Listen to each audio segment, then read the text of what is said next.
Pinalayas nila siya sa partido dahil sa pagiging mahina niya, ngunit siya pala ang pinakamalakas na kabalyero matapos iligtas ang isang babae.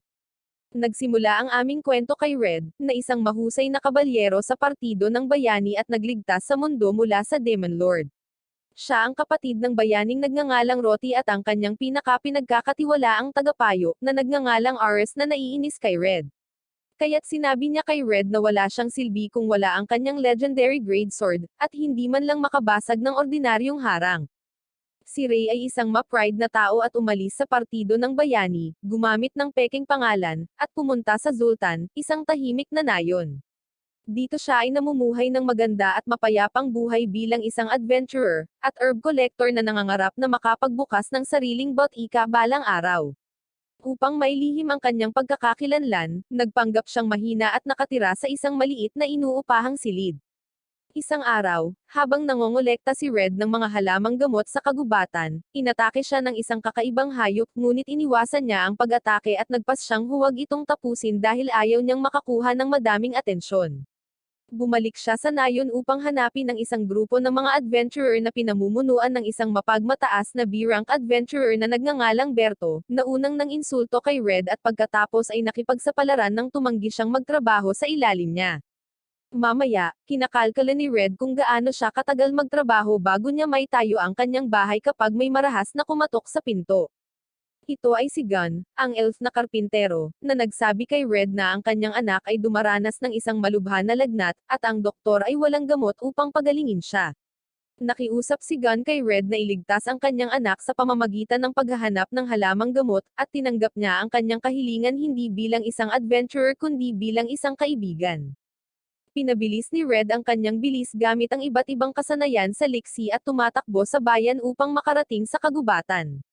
Gayunpaman, nang marating niya ang lugar kung saan tumutubo ang mga halamang gamot, nalaman niya na si Berto at ang kanyang partido ay nangangaso ng owlbear, at sinunog nila ang kagubatan dahil sa kanilang walang ingat na mahika sa apoy. Sinusumpa sila ni Red ngunit sumugod pa rin sa nasusunog na kagubatan at nangongolekta ng mga kinakailangang halamang gamot. Biglang inatake siya ng sugatang owlbear, at winakasin ito ni Red sa isang pag-atake at pagkatapos ay tumakbo palayo bago matagpuan. Dahil sa kanyang gamot, gumaling ang bata, at paulit-ulit na nagpasalamat si Gun kay Red at nagtanong kung paano niya ito mababayaran. Para dyan, sinabihan siya ni Red na itayo ang kanyang tindahan at bahay nang walang anumang singil sa paggawa, at malugod na tinanggap ng elf na karpintero ang kahilingang ito. Makalipas ang 4 na buwan, sa wakas ay kumpleto na ang tindahan ni Red, at binayaran lamang niya ang mga materyales at hindi na sa labor. Nagpa-party siya para sa kanyang mga kaibigan, na kinabibilangan ng kalahati ng populasyon ng bayan, at nag-toast para matupad ang kanyang pangarap na buksan ang kanyang botika. Isang araw ng tag-ulan, nalulungkot si Red sa kanyang tindahan tungkol sa kakulangan ng mga customer kapag may biglang pumasok. Excited niyang tinanggap ang panauhin, ngunit nang makita niya ang mukha nito, masyadong natigilan si Red para magsalita. Tuwang-tuwa ang magandang babae na tinatawag na Reslit na makita siya, at alam niya ang tunay na pangalan nito dahil dating magkaibigan sila. Umupo sina Red at Reslit para uminom ng tsaa, at ipinaalam ni Reslit sa kanya na nagtatrabaho siya bilang B-rank adventurer dito. At ngayon lang ulit sila nagkita, pagkatapos ng mahabang panahon. Si Reslit ay hindi isang ordinaryong adventurer ngunit ang pangalawang prinsesa ng bansang militar na Larvaya, at si Red ay curious kung ano ang kanyang ginagawa sa isang malayong lugar tulad ng Zultan. Sumagot si Reslit na maraming tao ang nagnanais na siya ang maging susunod na pinuno sa halip na ang kanyang kapatid. Kaya tinalikuran niya ang bansa at ang kanyang responsibilidad na mamuhay ng payapa dito. Tinanong ni Reslit si Red kung bakit niya pinalitan ang kanyang pangalan, at sumagot si Red na itinatago din niya ang kanyang pagkakakilanlan at hindi siya makaisip ng isang peking pangalan. Kaya nagpa siya siyang kopyahin ang kanyang palayaw na pangalan. Namula si Reslit sa narinig at sinubukang kutsain si Red sa kanyang nahihiyang kilos bago itanong kung bakit siya nandito. Ikinwento ni Red sa kanya ang kwento ng pagpapaalis sa kanya, at nagalit siya sa ngalan niya. Gayunpaman, pinapakalma siya ni Red gamit ang herbal tea, at pinuri siya ni Reslit na tinawag siyang husband material, at namumula si Red. Biglang nag-flashback si Red sa kanyang mga alaala. Una niyang nakilala si Reslit ilang taon na ang nakalilipas nang ang partido ng bayani ay nasa Larvaya. Nasa isang inn sila kung saan tinuruan ni Reslit ng leksyon ang isang hamak na lalaki na sinusubukang maging masyadong friendly sa kanya. Pagkatapos noon, naglakad si Reslit papunta sa partido ng bayani at masiglang sinabi sa kanila na hindi kailangan ng Larvaya ng tulong ng sinuman para mailigtas ang kanilang kaharian. Siya ay kasing ugali noon ni Annabel Rama at hindi kailanman tapat sa kanyang nararamdaman pero unti-unting napalapit kay Red. Isang gabi, binisita niya ang kanilang kampo at sinabi kay Red ang tungkol sa mga kamakailang pagkawala ng mga taga-nayon malapit sa kagubatan. Napagtanto ni Red na nasa malapit lang ang hukbo ng Demon Lord at nagpaplanong salakayin ang Larvaya. Hinalok niya ang tulong ng partido ng bayani sa pakikipaglaban sa kanila, ngunit masyadong ipinagmamalaki ni Reslit na tanggapin ang kanilang tulong. Gayunpaman, hindi nagtagal ay kinailangan niyang lunukin ang kanyang pride ng madaig ng hukbo ng demonyo ang kanilang mga puwersa, at pinalibutan ang kabisera mula sa lahat ng panig. Ang general ng Larvaya ay nagplano na maglunsad ng isang palihim na pag-atake sa mga reserbang pagkain ng kaaway upang pahinain ang mga ito. Hiniling niya sa partido ng bayani na kumilos bilang mga decoy sa pamamagitan ng pakikipaglaban sa mga frontline. Sumama si Reslit sa general upang magnakaw ng pagkain, ngunit ang kanyang hukbo ay tinambangan ng mga demonyo, at lahat maliban sa kanya ay nasawi. Hindi iyon ang pinakamasamang balita, dahil inanunsyo ng general na siya ang demonyong si Shindan, ang pinuno ng hukbo ng demonyo, at kinain ang taong ito upang kunin ang kanyang anyo. Si Reslit ay na-corner at naipit, ngunit pagkatapos ay sinaklolohan siya ni Red nang may naramdaman siyang mali sa plano. Tinulungan niya si Reslit na bumangon, at ang general ay nagbagong anyo sa 6 na armadong Ashiran na demonyong si Shindan. Kinalaban siya ni na Red at Reslit para bumili ng oras hanggang sa dumating ang bayaning si Roti. Mabilis niyang pinutol ang lahat ng braso ng demonyo at saka inatake ito sa puso. Habang malamig na nakatitig si Roti kay Reslit, lumingon si Reslit sa kanyang mga nasawi na kasamahan, at ang mga mukha nito ay nag-iwan sa kanya ng matinding trauma, at siya ay sumuko sa pakikipaglaban. Bumisita si Red para ay comfort siya mamaya, at sinabi ni Reslit sa kanya na natatakot siyang mawalan muli ng kasama. Nagsimula siyang umiyak at sinisisi ang sarili sa pagkasawi ng kanyang mga kasama, ngunit tinawag siya ni Red na bayani ng Larvaya. Idineklara niya na kung wala siyang pamumuno sa kanyang bansa, wala silang gana na lumaban. Hiniling ni Red sa kanya na tumayo at lumaban sa tabi ng partido ng bayani at iligtas ang kanyang bansa. Muling sumali si Reslit sa labanan at nagwagi. Pagkatapos ng paggunita ni Red sa nakaraan, sinabi sa kanya ni Reslit na gusto niyang magtrabaho sa kanyang tindahan. Kinakabahan si Red at sinusubukang tanggihan siya dahil ang pagkuha ng isang B-rank adventurer ay magiging isang magastos na gawain. Gayunpaman, handa si Reslit na magretiro bilang isang adventurer at alagaan ang kanyang tindahan habang siya ay nangongolekta ng mga halamang gamot. Pinagpawisan si Red habang iniisip kung ano ang dapat niyang gawin ngunit sa huli ay pinahintulutan niya itong sumama sa kanya. May hapunan sila pagkatapos nito, at nalasahan ni Reslit na masarap ito. Sinabi ni Reslit na makakakain siya ng mga masasarap na pagkain araw-araw. Nagdadaldal din siya tungkol sa kung paano niya gusto ang isang bathtub na sapat para sa dalawa at isang bagong kama din. Sinabi ni Red na parang plano niyang lumipat, at sinabi ni Reslit na lilipat na siya kaagad. Kinailangan ni Red ng mahabang sandali ng katahimikan upang maproseso ang lahat ngunit ang nakakagulat na realisasyon ay tumama sa kanya sa kalaunan. Kinaumagahan, nagising si Red sa sahig sa sarili niyang kwarto mula nang kunin ni Reslit ang kanyang kama. Nakita niya ang kanyang mapang-akit na kurbo at agad na nagmadali sa banyo. Naghahanda siya ng almusal sa oras na magising si Reslit, at pinag-uusapan nila kung paano sila magkakaroon ng abalang araw sa hinaharap. Una, pumunta sila sa isang furniture shop na pag-aari ng isang goblin na tinatawag na Storm, na natigilan ng malaman na si Reslit, ang heartthrob ng bayan, ay lumipat kay Red. Nais ni Reslit na bumili ng isang double bed upang mapaunlakan silang dalawa, at gusto niya itong maging sapat na malakas upang makayanan ang ilang matinding ehersisyo. Ngunit si Red ay isang mahiyain at masyadong nahihiya sa pag-iisip tungkol dito. Iniimbak ni Reslit ang lahat maliban sa kama sa kanyang item box at pagkatapos ay umalis sa shop kasama si Red. Sa daan, nakita nila ang elf na si Tommy na binugbog ng isang maton. Si Red ay nagmamadali upang iligtas siya, at ang maton ay nambato sa kanya ng napakalakas. Gayunpaman, hinaranggan ito ni Red, at tumakas ang bata. Tinulungan niya si Tommy na bumangon at nalaman niyang nasugatan ang kaibigan niya kanina. Dumating din doon si Reslit, at hindi makapaniwala si Tommy na si Red ay may kasamang magandang babae. Binandahan niya ang nasugatang si Albert na nagsasabing kaibigan nila ang maton na si Adonis, ngunit kamakailan lamang ay naging marahas siya.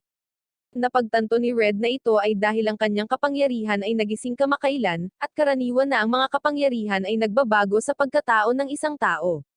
Ang kapangyarihan ni Adonis ay parang bar brawler, ibig sabihin ay maaari niyang gamitin ang anumang bagay bilang sandata, tulad ni Coco Martin. Higit pa rito, natural lang sa kanya ang pakikipag-away, at iyon ang naging dahilan ng kanyang pagiging agresibo. Natakot si Albert na malaman ito, at ayaw niyang makakuha ng kapangyarihan para hindi siya matulad sa kanya. Kinomfort ni Reslit ang bata dahil ang kanyang kapangyarihan sa Spirit Scout ay makakatulong sa kanya na maabot ang mga kaluluwa ng ibang tao, at nagpapahintulot din sa kanya na makipag-usap sa mga espiritu. Kung ikukumpara sa kanya, ayaw pang isipin ni Red ang kalunos-lunos niyang kapangyarihan na tinatawag na guide. Pagkatapos nito, pumunta sina Red at Reslit sa Medical Council upang makakuha ng pag-aproba para sa kanilang bagong ginawang gamot.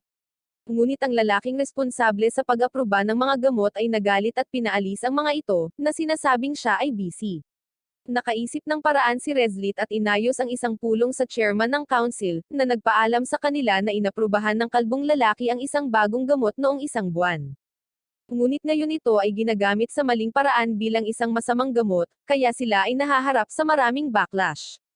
Gayunpaman, dahil ito ay kahilingan ng isang B-rank adventurer, personal niyang inaprubahan ang gamot. Umuwi sina Red at Reslit, ngunit sa tingin nila ay matagal bago sumikat ang mga gamot, kaya kailangan niya ng isang bagay na magiging instant hit tulad ng mga usong TikTok video.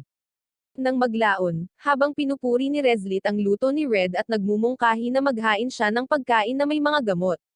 Nakakuha si Red ng ideya, at nagluluto siya ng mga cookies na naglalaman ng gamot upang maitago ang mapait na lasa at maging mas kaakit-akit ang mga ito. Ang mga cookies ay lumabas na masarap, at sa susunod na araw, si Reslit ay kumilos bilang isang tindera at nagbibigay sa lahat ng mga libreng sample. Nakakaakit ito ng napakaraming tao, at pumili ang mga tao para bumili ng mga panggamot na cookies, at wala ng stock si Red bago magtanghalian. Tuwang-tuwa siya dahil sa tagumpay na ito, kaya't binuhat at inindayog niya si Reslit na ipinagkakatiwala ang tagumpay na ito kay Reslit. Sa paglipas ng mga araw, unti-unting pumasok sa normal na buhay sina Red at Reslit bilang magka-roommate. Sabay nilang ginagawa ang kanilang mga gawain, at hindi pa rin makapaniwala si Red sa kanyang swerte na dinala ni Reslit sa kanya. Ang sino mang pumupunta sa kanilang tindahan at malaman ang tungkol sa kanilang pagsasama ay nagpapabigla sa kanilang isipan. Isang adventurer na babae ang tumakas habang umiiyak dahil sobrang crush niya si Red. Nang maglaon, sinabi ni Reslit kay Red na gusto niyang uminom ng mead, isang honey-based na alak. Hindi niya sinasabi sa kanya kung bakit bigla siyang nahilig uminom at tumakbo para bumili. Samantala, naghahanda si Red ng mga gamot nang biglang dumating si Berto sa kanyang tindahan. Sinabi ni Berto na wala siya rito para bumili ng mga gamot at tinanong si Red kung tinalo niya ang owlbear. Nang matagpuan ni Berto at ng kanyang partido ang owlbear, nakita nila ang isang magaspang ngunit malalim na hiwa sa katawan nito. Noong panahong iyon, kinuha ni Berto ang kredito sa pagpaslang nito, ngunit hinala niya na si Red ang tumalo dito. Sumagot si Red na hindi iyon magagawa ng isang mahina na katulad niya, at galit na galit si Berto habang patuloy si Red na umaarte na parang mahina. Itinutok ni Berto ang kanyang espada kay Red, na nagpanggap na natatakot at natamba. Gayunpaman, bumalik si Reslit at nang makitang pinagbantaan ni Berto si Red, inatake siya nito at sinipa siya sa dingding. Kahit papaano ay pinipigilan siya ni Red na tapusin siya, at hinayaan niya itong tumakas, sa pagkakataong ito ay may warning lang.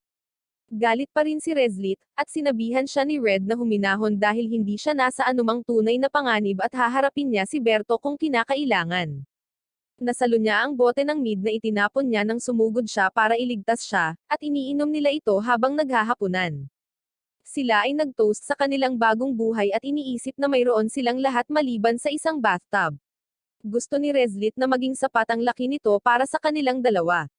Dahil magtatagal ito, dinala siya ni Red sa lokal na sauna kung saan napunta siya sa isang endurance competition kasama sina Gun at Storm.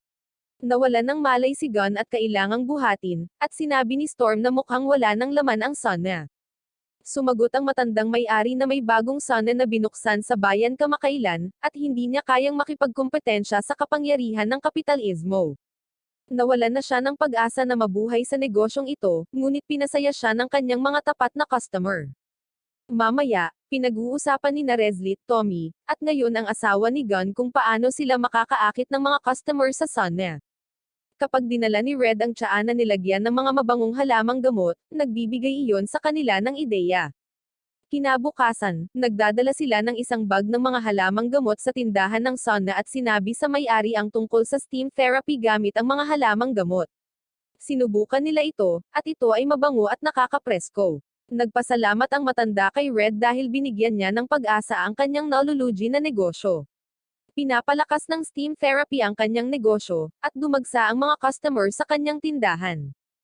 Pag-uwi ni Red at Reslit kinagabihan, biglang pinag-uusapan ni Reslit ang totoong dahilan kung bakit niya gustong uminom ng mead. Ipinaliwanag niya na sa Larvaya, ang mga bagong kasal ay nakakakuha ng isang mandatoryong buwan ng honeymoon kung saan sila umiinom ng mead at gumugol ng oras sa isa't isa, at gusto lang niyang muling likhain iyon. Si Red ay matalinghagang natamimi sa kanyang sinabi, dahil ito ang unang pagkakataon na malinaw na ipinagtapat ni Reslit ang kanyang nararamdaman, at masaya silang umuwi. Kinabukasan, habang nagsiset up sila ng shop, isang grupo ng mga maimpluwensyang tao ang bumisita sa shop.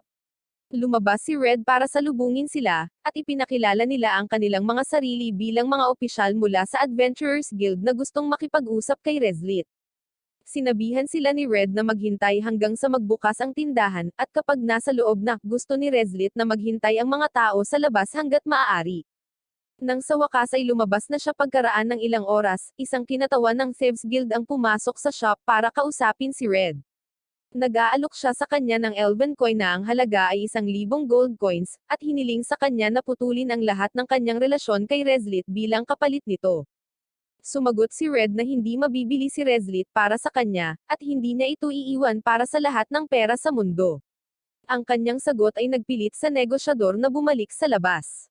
Sinabi rin ni Reslit sa mga opisyal ng guild na plano niyang gugulin ang buong buhay niya kasama si Red at hindi na siya babalik sa pakikipagsapalaran sa anumang paraan. Bumalik si Reslit sa loob at namula dahil narinig ni Red lahat ng sinabi niya. Hiniling ni Red ang kanyang kamay at pagkatapos ay niregaluhan siya ng isang pulse eres na may amber stone na sinasabing iyon ang kanilang engagement band. Namumula sila na parang dalawang teenager na unang nakaramdam ng pag-ibig, at naalala ni Reslit kung paano niya naisip minsan na hindi sila maaaring magsama. Noong nakaraan, nang ang Larvaya ay nakikipaglaban sa hukbo ng Demon Lord, nagpasya silang humingi ng tulong sa mga kalapit na bansa. Para dyan, iminungkahi ni Red na dumaan sila sa Bewitching Woods dahil ang mga tao at mga demonyo ay hindi makanavigate doon, ngunit mayroon siyang kaibigang elf na maaaring gumabay sa kanila. Pumunta sila sa Village of Elves kung saan agad na sumugod ang maganda na elf na tinatawag na Yaran para yakapin si Red. Naiinggit si Reslit kung paano kumapit sa kanya ang elf, at mas lalo siyang na-insecure nang makitang komportable siya sa kanya. Napagdesisyonan na sina Roti, Oris, at Reslit ay samahan sina Red at Yaran sa Bewitching Woods.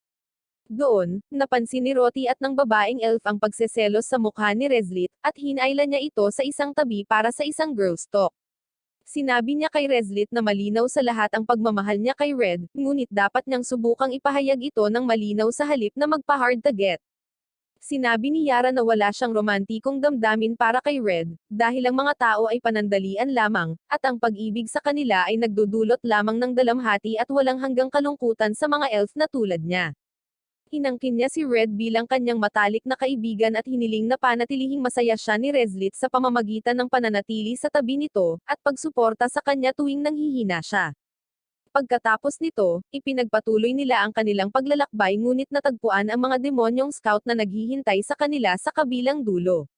Ang isa sa mga mersenaryong kinuha ni Ares ay nakikipagtulungan sa mga demonyo, at pinagtaksilan niya ang mga ito. Alam ni Red na kailangan niyang tapusin ang kalat ng kanyang teammate, at nagboluntaryo siyang manatili kasama si Yaran para i-distract ang kalaban. Hiniling niya sa iba na pumuslit sa likod nila at humingi ng tulong. Nag-aalala si Reslit sa kanya, ngunit tiniyak ni Red sa kanya na magiging maayos siya. Sina Reslit at Roti ay pumunta sa karatig bansa at bumalik na may dalang reinforcements habang nananalanggan para sa kaligtasan ni Red. Sa sandaling marating nila ang lokasyon ng kalaban, si Roti ay sumulong ng mag-isa at nakatalo ng mas maraming demonyo kaysa sa pinagsama-samang iba pang tropa. Namangha si Reslit sa napakalakas na kapangyarihan ng bayani at kung paano siya naging isang sobrang napakalakas. Gayunpaman, nang makita ni Roti si Red, niyakap niya ito at humingi ng paumanhin sa pag-iwan sa kanya. Pagkatapos noon, umalis na ang partido ng bida sa Larvaya, at sa kabila ng imbitasyon ni Red, hindi na sumama sa kanila si Reslit dahil alam niyang hindi magugustuhan ni Roti na mapalapit siya sa kanyang kapatid. Ipinagpatuloy ni Reslit ang kanyang paglalakbay ng mag-isa, ngunit muli siyang pinagtagpo ng tadhana kay Red. Nang maglaon, kailangang mag-deliver ni Reslit, ngunit sa daan, pinigilan siya ng isang kalbong adventurer. Siya ang parehong lalaking natalo niya sa kanyang kaharian, at sa ngayon, nakikipagtulungan siya sa Thieves Guild para harapin siya. Hiniling niya sa kanya na bumalik sa pakikipagsapalaran or sa kanyang bansa, ngunit umalis si Reslit dahil hindi siya interesadong makipag-usap. Gayunpaman, nagkamali ang kalbong lalaki na insultuhin si Red, at sinaktan siya ni Reslit na sinasabi sa kanya na huwag banggitin ang pangalan ng kanyang asawa sa kanyang mabahong bibig. Sinabi sa kanya ng lalaki na hinahanap siya ng kanyang bansa, ngunit sumagot si Reslit na wala siyang planong bumalik. Wala siyang pakialam sa kanyang bansa or sa lahi sa paghalili, at nasa kanya ang lahat ng gusto niya dito dahil nandito si Red. Di nagtagal pagkatapos noon, pumunta si Red sa ospital ng bayan upang ihatid ang order para sa mga gamot ngunit pagkatapos ay nakarinig ng kalabog mula sa kalapit na bahay. Si Red at ang doktor ay nagmamadaling pumunta sa bahay upang mahanap ang isang lalaki na walang malay at bumubula ang bibig. Ibinigay niya ang isang panlunas sa pangkalahatan sa doktor bago itinuro ang isang puting powder na nakalatag malapit sa lalaki. Napagtanto ng doktor na ang powder ay talagang ang kamakailang inaprobahang gamot na ginagamit bilang isang masamang gamot, at ang lalaki ay na-overdose. Dinala niya ang lalaki sa ospital at salamat kay Red sa pagmumungkahi ng tamang gamot sa kanya. Kaagad, hiniling niya na mag-stock siya ng mas maraming gamot, at ikinwento ni Red ang insidenteng ito kay Reslit habang kumakain ng tanghalian.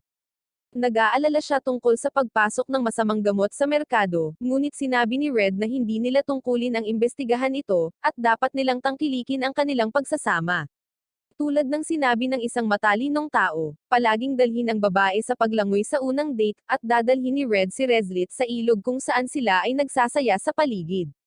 Nang maglaon, habang nakaupo sila para kumain, pareho silang kinakabahan, dahil wala pa silang dating karanasan sa pakikipag-date. Inamin ni Reslit na sabik siya noong una niya itong makita, ngunit ngayon ay gusto na niyang maging malapit sa kanya, at sa wakas ay nag-shock-shocken sila. Pagkatapos nito, bumalik sila sa bahay at bumalik sa trabaho. Nakarinig si Reslit ng ilang chismis tungkol sa masamang gamot na nagsasabing ito ay nagpaparamdam sa mga user na parang isang bagong tao, ngunit wala pa siyang masyadong alam tungkol dito. Sinabi ni Red na mas iimbestigahan pa nila ito.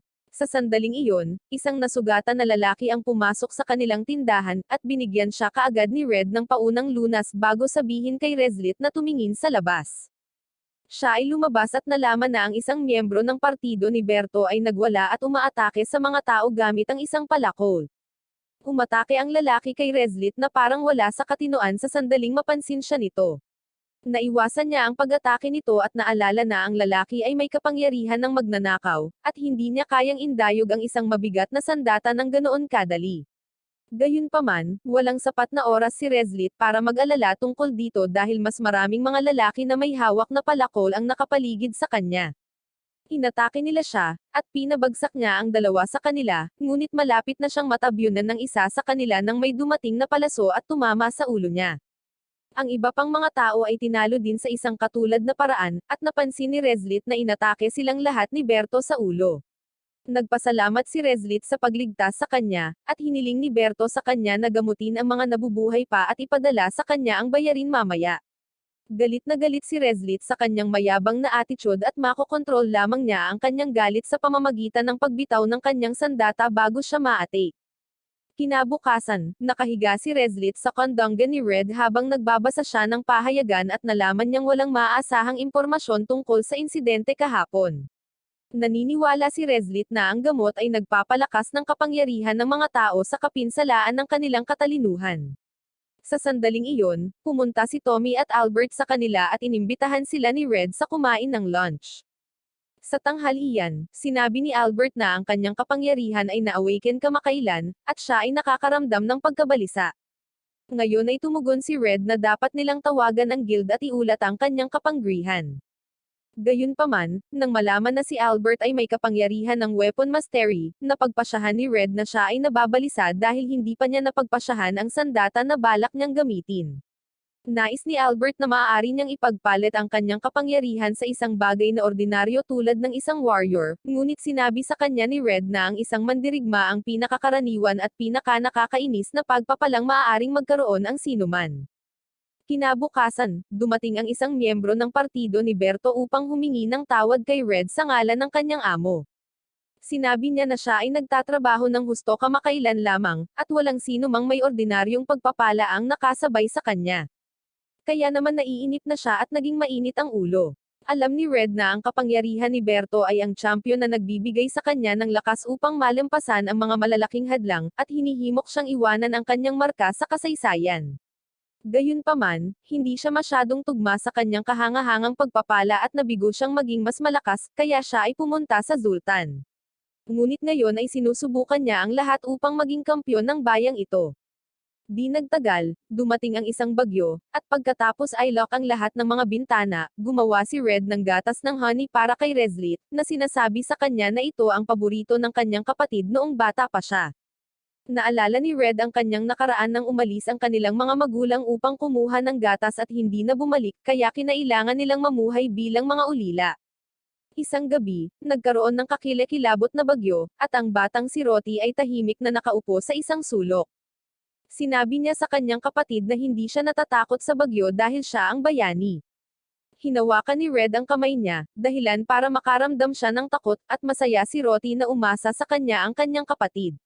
Sinabi niya sa kanya na mahal niya siya ngunit hindi sa paraang romantiko, at hiniling sa kanya na mangako na lagi siyang mananatili sa kanya. Sinabi sa kanya ni Red na hindi siya maaaring gumawa ng ganoong pangako dahil gusto niyang lumabas, at maging isang kabalyero na may sapat na lakas upang protektahan siya balang araw. Nabalisa ang pagbabalik tanaw ni Red nang may kumatok sa pinto, at binuksan niya ito upang makita ang doktor na karga-karga ang sugatang si Albert sa kanyang likuran. Sa tulong ni Red, ginamo ng doktor ang bata at sinabing may mga pira-pirasong bato na damaykit sa kanyang sugat sa ulo. Hindi nagtagal, nagising si Albert at sumigaw na sinalakay ng maton, si Adonis, ang kanyang tahanan gamit ang palakol at nasugatan ang kanyang mga magulang. Agad na tumakbo si Red sa kanyang tahanan upang malaman na buhay ang kanyang mga magulang at hindi sila nasugatan ng palakol. Maya-maya ay dumating din ang doktor at tinutulungan silang gumaling. Hindi nagtagal ay lumabas ang insidente dahil si Adonis ay anak ng kapitan ng bantay ng bayan, at gusto ng publiko na managot siya. Hindi nakita si Adonis pagkatapos ng pag-ataking iyon, at inakusahan din ng mga tao ang bantay bayan na itinago siya. Samantala, hinayaan ni Red at Reslit si Albert na manatili sa kanila habang siya ay nagpapagaling. Kahit na pagkatapos ng ilang araw, ang bata ay nakakaramdam ng kalungkutan, at isang umaga ay hiniling niya na turuan siya ni Reslit na gumamit ng espada. Binibigyan niya siya ng ilang pangunahing mga aralin at pagkatapos ay nagpapahinga habang umiinom ng mainit na tsokolate, habang patuloy na nagsasanay si Albert.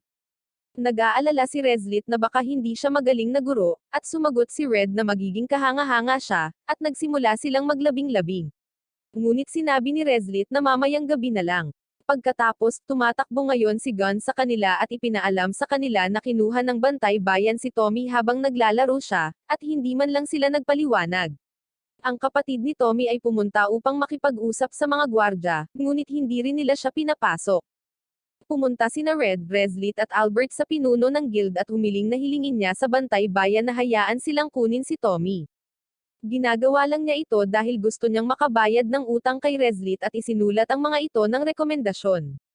Kinuha nila ang kanyang sulat sa bantay bayan at ipinakita ito sa mga gwardya, na tinawag ang kanilang kapitan. Pinapasok sila ng tatay ni Adonis at pinalaya si Tommy, na nagdahilan na hindi niya alam na tumanggi ang kanyang mga tauhan na magpaliwanag ng anuman sa kanyang pamilya. Hinayaan ito ng kapatid ni Tommy at tumangging magsampa ng kaso dahil hindi naman nasaktan ang bata. Pagkatapos noon, tinanong ni Red ang kapitan kung bakit niya inaresto si Tommy, at sumagot siya na pakiramdam niya ay pinaslang ng residente ng Zoltan ang kanyang anak, kaya naman gusto niyang tanungin ang isa sa kanyang mga kaibigan. Ipinaalala ni Red sa kanya na ang kanyang anak ang may kasalanan ngayon, at ang kapitan ay tumangging maniwala sa testimonya ni Albert, at inakusahan ang kanyang mga magulang ng pagtatanghal ng kanilang mga pinsala upang i-frame ang kanyang kaawa-awang anak.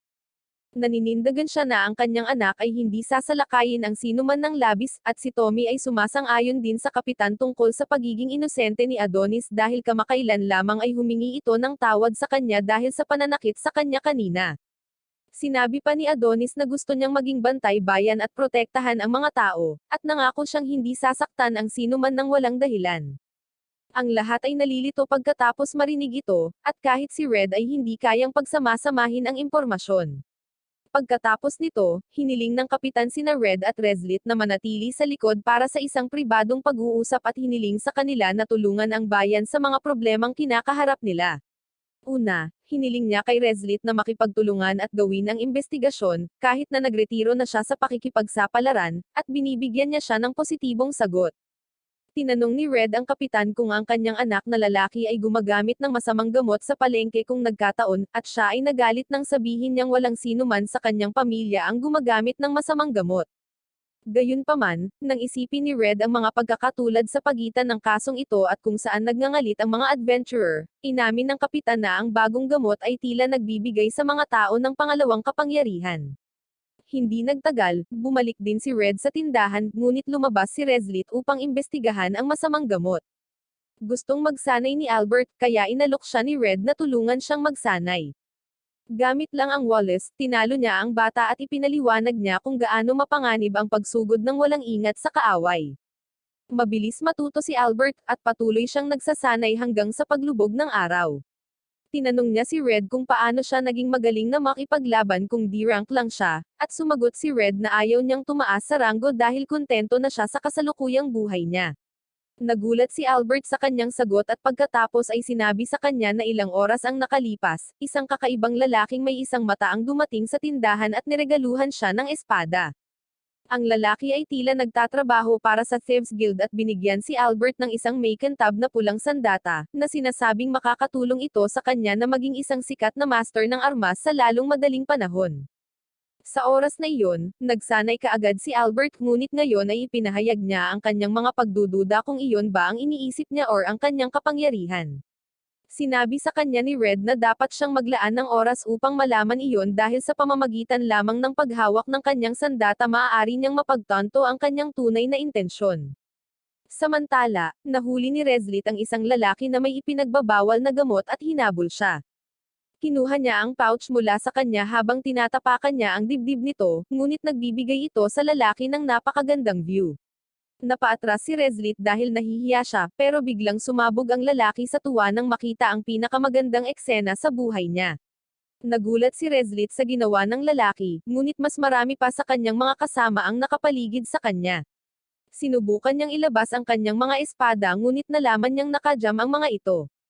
Sinipa niya ang isa sa mga lalaki, at sinubukan ng iba na tumalon sa kanya, ngunit pagkatapos ay hinawakan sila ng isang matangkad at matipunong lalaki sa kwelyo at hinarap ang mga ito na nawalan ng malay sa isang hampas. Tinanggal ng lalaki ang kanyang hood at binati si Reslit na kinilala siya bilang si Damian, isang malakas na martial artist at miyembro ng Hero Party. Matapos linisin ang sarili sa tulong ng mga water spirit, tinanong ni Reslit si Damian kung ano ang ginagawa niya rito, at sinabi niya sa kanya na inutusan siya ng bayani na hanapin si Red. Nabigla si Reslit na baka kukunin niya si Red, ngunit sinabi sa kanya ni Damian na dahil nakahanap na si Red ng bahay dito, hindi niya planong kunin siya palayo dito. Pagkatapos ay tinanggal ni Damian ang talukbong ng isa sa mga lalaking tinalo niya, para ibunyag na isa talaga siyang intermediate rank na demonyo. Nagulat si Reslit nang makita ang isang demonyo sa isang mapayapang lugar tulad ng Zoltan, at humiling si Damian ng tulong sa kanya sa pag-iimbestiga sa insidenteng ito. Gayunpaman, gusto niyang huwag munang sabihin kay Red ang tungkol sa kanya, at sumang-ayon si Reslit. Pagkatapos nito, umuwi si Reslit na pagod sa trabaho at agad na tumalon sa kandanggan ni Red para makapagpahinga. Hindi niya gaanong sinasabi sa kanya ang tungkol sa nangyari sa labas at nalaman niyang may nagregalo kay Albert ng espada mula sa Thieves Guild noong pareho silang wala. Gusto ni Red na tingnan niya ito, at ginagamit ni Reslit ang kanyang mahika upang pag-aralan ang espada, at nalaman niyang ito ay isang magandang espada. Gayunpaman, mayroong isang tracking spell na ginawa dito, at ang lokasyon ng espada ay palaging ipinapadala sa caster. Tinanong ni Red kung ano ang mapapala ng Thieves Guild sa pagsubaybay kay Albert, ngunit si Reslit ay may mas mahalagang bagay na dapat gawin, tulad ng panliligaw kay Red at pagkilos na malungkot tungkol sa paglihim sa kanya tungkol kay Damian. Kinabukasan, dinala ni na Red at Reslit si Albert sa isang swordsmith para gawin ang una niyang armas habang tinutulungan siya ni Reslit na pumili ng disenyo at materyal. Nakarinig si Red ng kaguluhan sa labas at pumunta siya para tingnan ito. Isang lalaki ang nagtitipon ng mga taong hindi nasisiyahan para magprotesta laban sa Bantay Bayan. Tinanong ni Red ang ilang adventurer kung ano ang nangyayari, at sumagot sila na ang lalaking nag-uudyok sa karamihan ay binayaran ng pinuno ng Thieves Guild upang lumikha ng kaguluhan. Maya-maya, dumating na ang kama na inorder ni Reslit, at si Red ay nakatayong namamangha habang pinapanood niya itong naghihintay sa kanya sa kama. Tumalon si Red at hiniling na humiga siya sa tabi niya. Gumagawa sila ng ilang mga bagay na ginagawa ng magjowa ngunit pagkatapos ay napansin na may isang bata sa bahay, kaya nagpasya silang ipagpaliban ang kanilang gagawin para sa isa pang araw at matulog. Kinaumagahan, tinakpan ni Reslit ang sarili mula ulo hanggang paa at nakipagsapalaran sa ilang malilim na eskinita kung saan pinalibutan siya ng kalbong adventurer, at ng kanyang mga kasama mula sa Thieves Guild. Iniisip nila na nakikipag-ugnayan sila kay Albert dahil sa espadang may kasamang tracker. Ngunit itinapon ni Reslit ang kanyang hood upang ipakita na nilinlang niya ang mga ito. Galit na galit ang kalbong lalaki na naloko siya, at inutusan niya ang kanyang mga tauhan na salakayin siya. Ngunit si Reslit ay masyadong maliksi para sa kanila at tinalo silang lahat. Isang tao na lang ang natitira sa kanila, at iniisip niya na magkakaroon siya ng magandang labanan sa sikat na adventurer na si Reslit. Napagtanto na rin niya ang tunay na pagkatao ng lalaki at sinabihan niya itong itigil na ang pagpapanggap bilang tao. Siya ay ngumiti at pagkatapos ay biglang nag-transform sa isang malaking demonyo, at ang kanyang pakikipaglaban kay Reslit ay nagsimula. Sa kabilang banda, naghihintay si Albert sa tindahan kasama ang isang gwardya nang muling kumatok ang lalaking may isang mata na nagregalo sa kanya ng espada. Binuksan ng gwardya ang pinto at pinapasok siya, na inihayag na kasabwat niya ang Thieves Guild. Sinabi ng lalaking may isang mata na habang iniisip ni Reslit na nalampasan niya sila, nahulog lang siya sa kanilang bitag. Ang plano talaga nila ay paalisin siya para agawin nila si Albert. Sinubukan ni Albert na lumaban, ngunit isang lalaki ang mabilis na gumalaw sa kanyang likuran at hinawakan ang kanyang kamay. Tinanong sila ng batang lalaki kung ano ang gusto nila, at sinabi ng lalaking may isang mata na gagawin nila siyang bayani ng Zultan. Dinala niya si Albert sa Thieves Guild at dinala siya sa kanilang pinuno, isang hobgoblin na nagngangalang Bigshu. Sinimula ni Bigshu na ikwento kay Albert ang kwento ng kanyang buhay nang hindi naudyukan. Ipinaliwanag niya kung paano siya isinilang sa mga slum at nakipaglaban para mabuhay. Ngayong nasa Zultan na siya, gusto niyang pangasiwaan ang lugar na ito at baguhin ito ayon sa kanyang layunin. Para doon, kailangan niya ang gamot na nagpapasigla sa lahat. Tinawag itong Devil's Blessing at ginawa mula sa puso ng mga demonyo. Sinabi ni Bigshu na hanggang ngayon, ang Diyos lamang ang nagbigay sa mga tao ng kanilang mga pagpapala, ngunit hindi siya nasisiyahan doon. Naniniwala siya na karamihan sa mga tao ay nakakaramdam din ng ilang uri ng kawalang kasiyahan na ang layunin ng kanilang buhay ay napagpasyahan na dahil sa kanilang pagpapala, at wala silang magagawa tungkol dito. Sinabi ni Bigshu na ang kanyang kapangyarihan ay ang Master Torturer, at kahit na siya ay isang batikang kriminal, kinasusuklaman niya ang kanyang kapangyarihan, na masyadong malupit at kasuklam-suklam. Gamit ang Devil's Blessing, nakakuha siya ng pangalawang kapangyarihan at pangalawang pagkakataon sa buhay, at ngayon ay gusto niyang ibigay ang pagkakataong iyon sa lahat at kunin sila sa ilalim ng kanyang kontrol. Para dyan, kailangan ni Bigshu ng pag-aalsa sa lipunan, at gusto niyang si Albert ang maging kasangkapan niya para simulan ito. Inutusan niya ang kanyang mga tauhan na ilabas si Adonis na humihingi ng paumanhin kay Albert, sinabi na kinuha lang niya ang Devil's Blessing upang maging malakas tulad ng kanyang ama ngunit nauwi sa gulo para sa lahat. Sa labas ng bahay ni Bigshu, nagtipon ang isang malaking pulutong na binubuo ng mga adventurer at hindi nasisiyahang mga mamamayan. Dinala ni Big Show si Albert sa balkonahe at pagkatapos ay nagsimulang magsalita sa karamihan.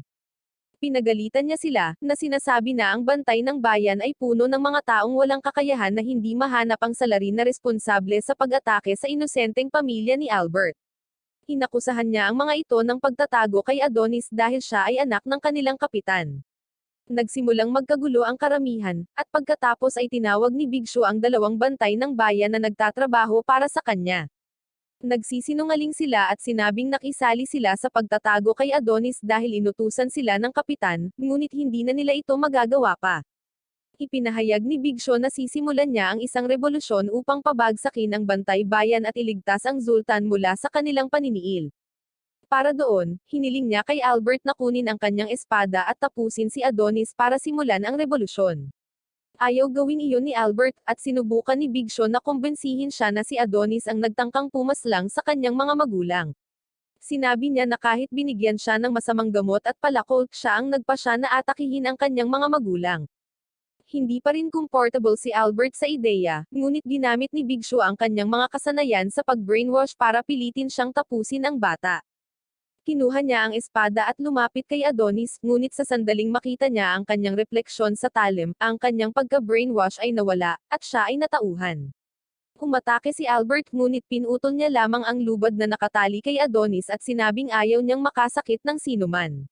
Nagpapasalamat si Adonis, ngunit pagkatapos ay ipinakita sa kanya ng lalaking may isang mata ang isang palakol, at siya ay naging agresibo. Ipinaliwanag ni Big Show na dahil sa Devil's Blessing, sa tuwing nakakakita si Adonis ng palakol, nagkakaroon siya ng kagustuhan na pumaslang. Sinubukan ni Albert na alisin siya rito, ngunit tumakbo si Adonis at hinawakan ang palakol. Sinabi ni Big Show kay Albert na tapusin siya or puksin, ngunit bago pa makagalaw ang sinuman, isang lalaking nakahod ang sumugod at pinutol ang palakol, na tinalo sa isang iglap ang lalaking may isang mata. Kinuha ng lalaki si Adonis at pagkatapos ay sinabihan ang mga magnanakaw na akala nila ay niloko nila si Rezlit, ngunit naloko sila sa pag-iisip niya na iyon. Siya talaga si Red, na nagtatago sa mga magnanakaw sa lahat ng oras na ito. Sinabi niya sa kanila na sunggaban siya at pagkatapos ay tumalon pababa mula sa balkonahe gamit ang kanyang husay na mabagal na pagkahulog. Tumakbo si Red kasama ang mga bata at dinala sila sa isang ligtas na lugar para bigyan ng antidote si Adonis para sugpuin ang kanyang Devil's Blessing.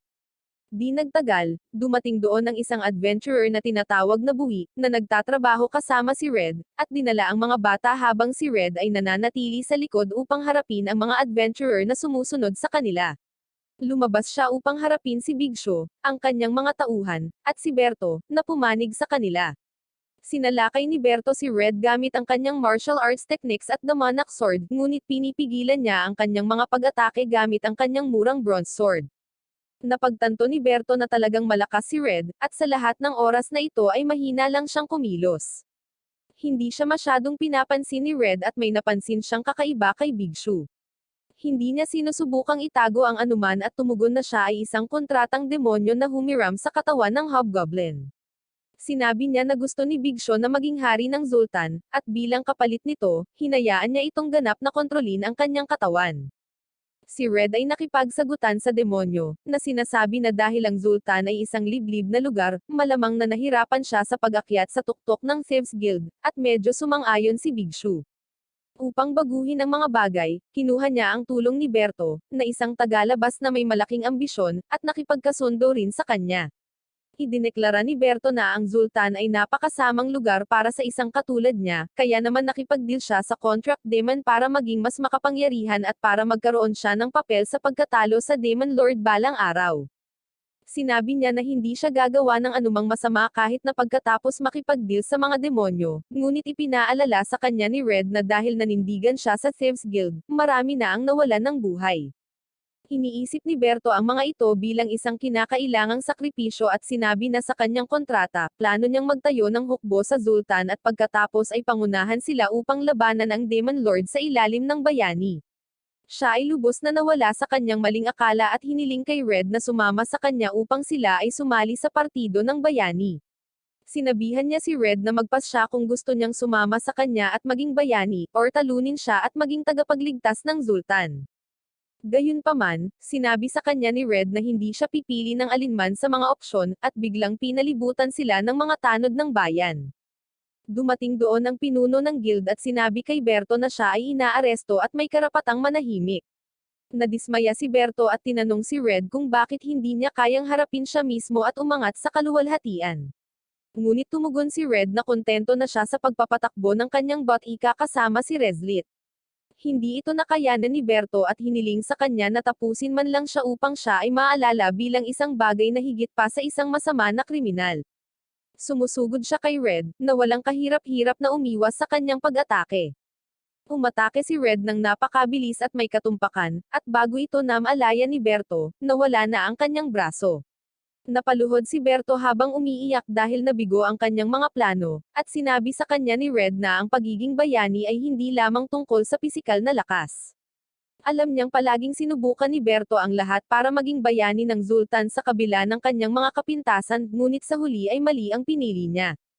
Samantala, dinala ni Buwi si Albert at si Adonis sa tirahan ni Big Show kung saan nagtitipon pa rin ang mga tao. Pinalutang niya sila gamit ang mahika, at ipinaliwanag ng mga lalaki na anuman ang nangyari ay isang pagsasabwatan na pinalakas ng Thieves Guild. Sinabi ni Albert na hindi sinaktan ni Adonis ang kanyang pamilya, ngunit ang demonyong gamot ang nagtulak sa kanya na gawin ito, at binabalaan niya ang mga tao ng bayan na ihinto ang pag-inom ng gamot na iyon. Ipinahayag ni Albert na pinatawad na niya si Adonis, at bumalik sila sa pagiging magkaibigan, kaya't wala nang dahilan ang mga tao upang mag-away, at tahimik silang naghiwa-hiwalay. Si Big Show ay inaresto at inilagay sa bilangguan.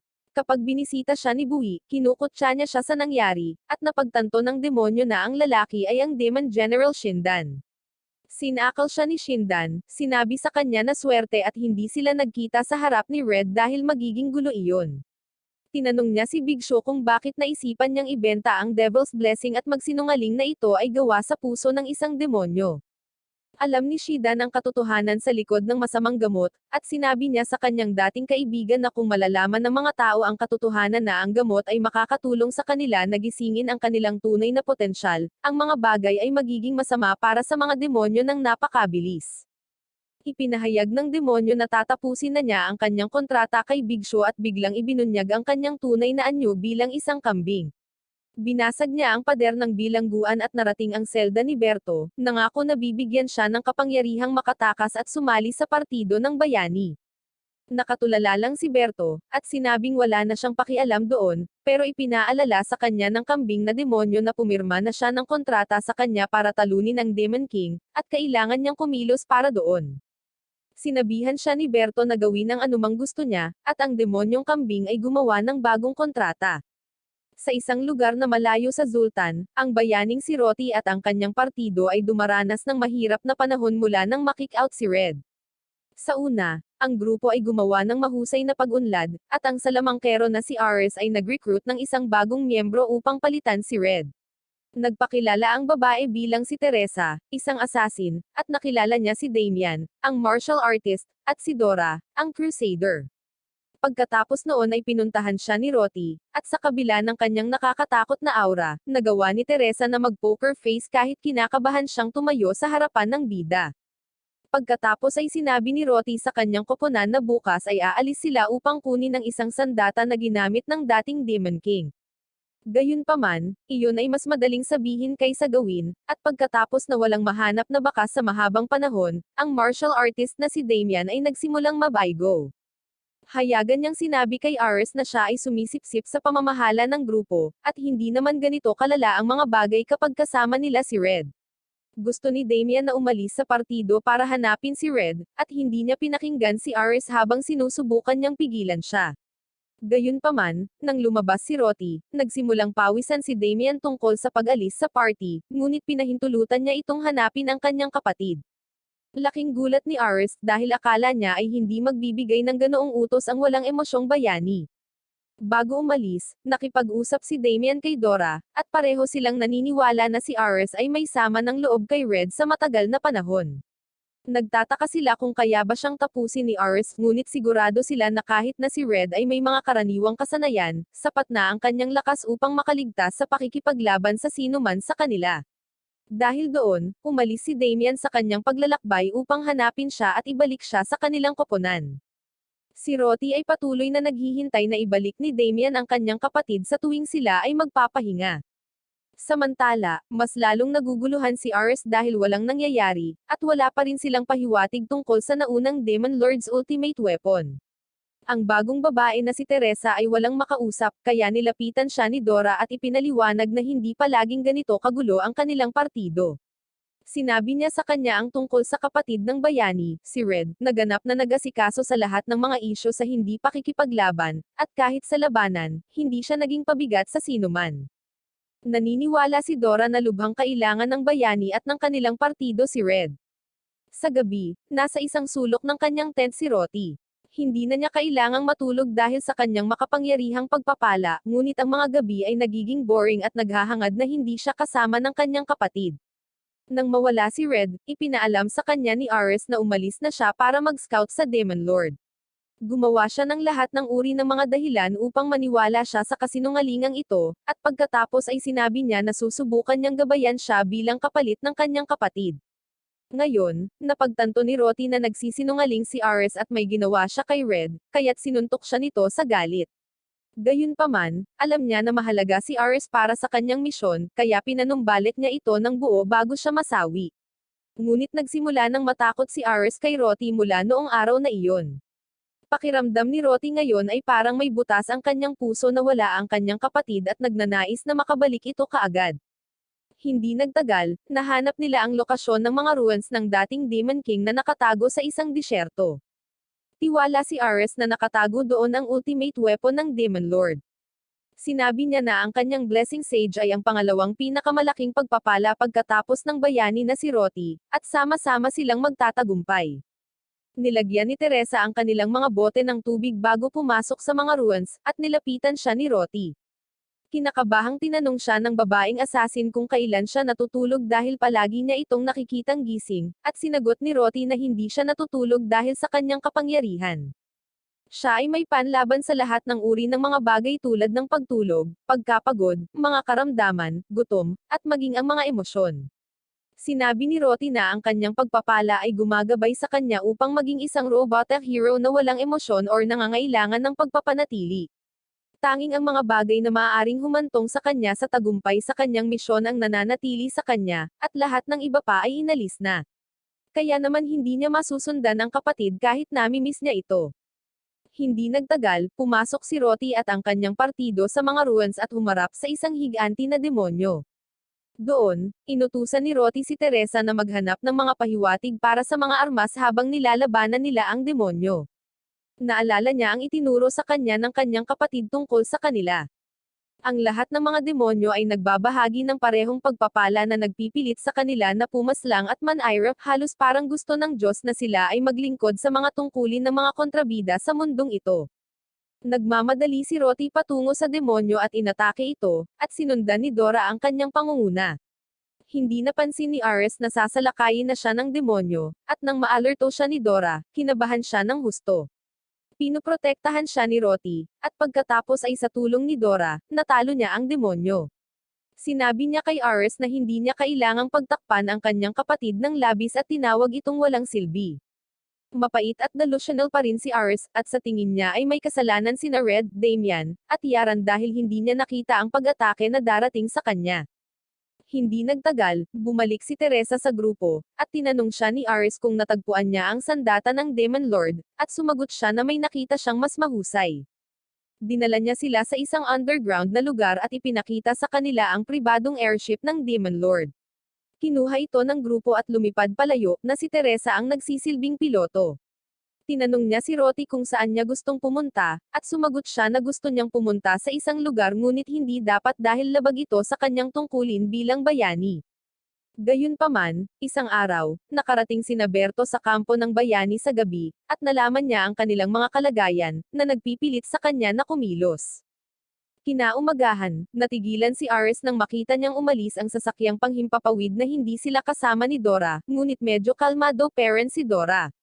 Iniisip pa rin ni Ares na hindi makakalaban ang bayani kung wala ang kanyang mahika, ngunit sinabi sa kanya ni Dora na kayanan ni Roti ang kanyang sarili.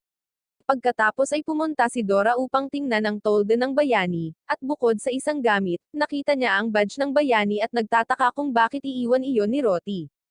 Si Teresa ay nagmamaneho ng barko ng buong bilis patungo sa Zultan, at naisip niya na ang pagiging driver ng bayani ay mas mahusay kaysa sa pamumuhay bilang isang asasin. Tinanong niya si Roti kung bakit sila pupunta sa Zultan, at sumagot siya na interesado siya sa gamot na ipinakita sa kanya ni Berto. Kagabi, pagdating ng demonyong kambing sa kanya, sinubukan niyang ibenta ang ideya na hindi siya katulad ng ibang demonyo. Sa halip na maghanap ng digmaan at pagkawasak, isa siya sa mga demonyong sumasamba sa makapangyarihang Diyos at nagnanais na mamuhay ayon sa kanyang mga turo.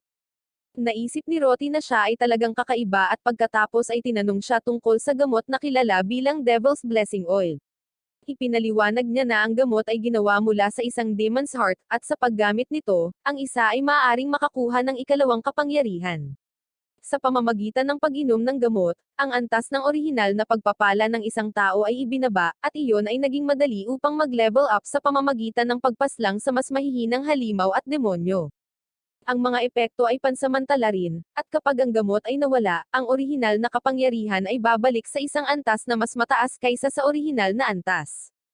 Sinabi sa kanya ng demonyong kambing na makakatulong ito sa mga tao na manalo laban sa Demon Lord, ngunit walang pakialam si Roti sa halos lahat ng paliwanag. Ang tanging nagustuhan niya rito ay maaaring makapagpahina ito sa pagpapala ng isang tao. Sinabi niya na dahil ang mga lason at sumpa ay hindi gumagana sa kanya, gusto niyang subukan ang mga ito. Kinakain niya ang buong supot ng gamot na sapat na para ma-overdose ang isang buong nayon, at ang mga resulta ay lubos na nakalulugod sa kanya.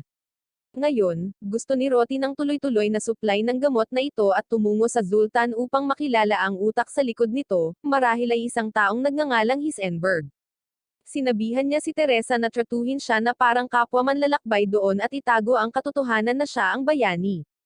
Kinakabahan si Teresa na nakatayo lang sa tabi niya, pero sinang-ayonan niya ang kanyang sinabi na may kalmadong ekspresyon.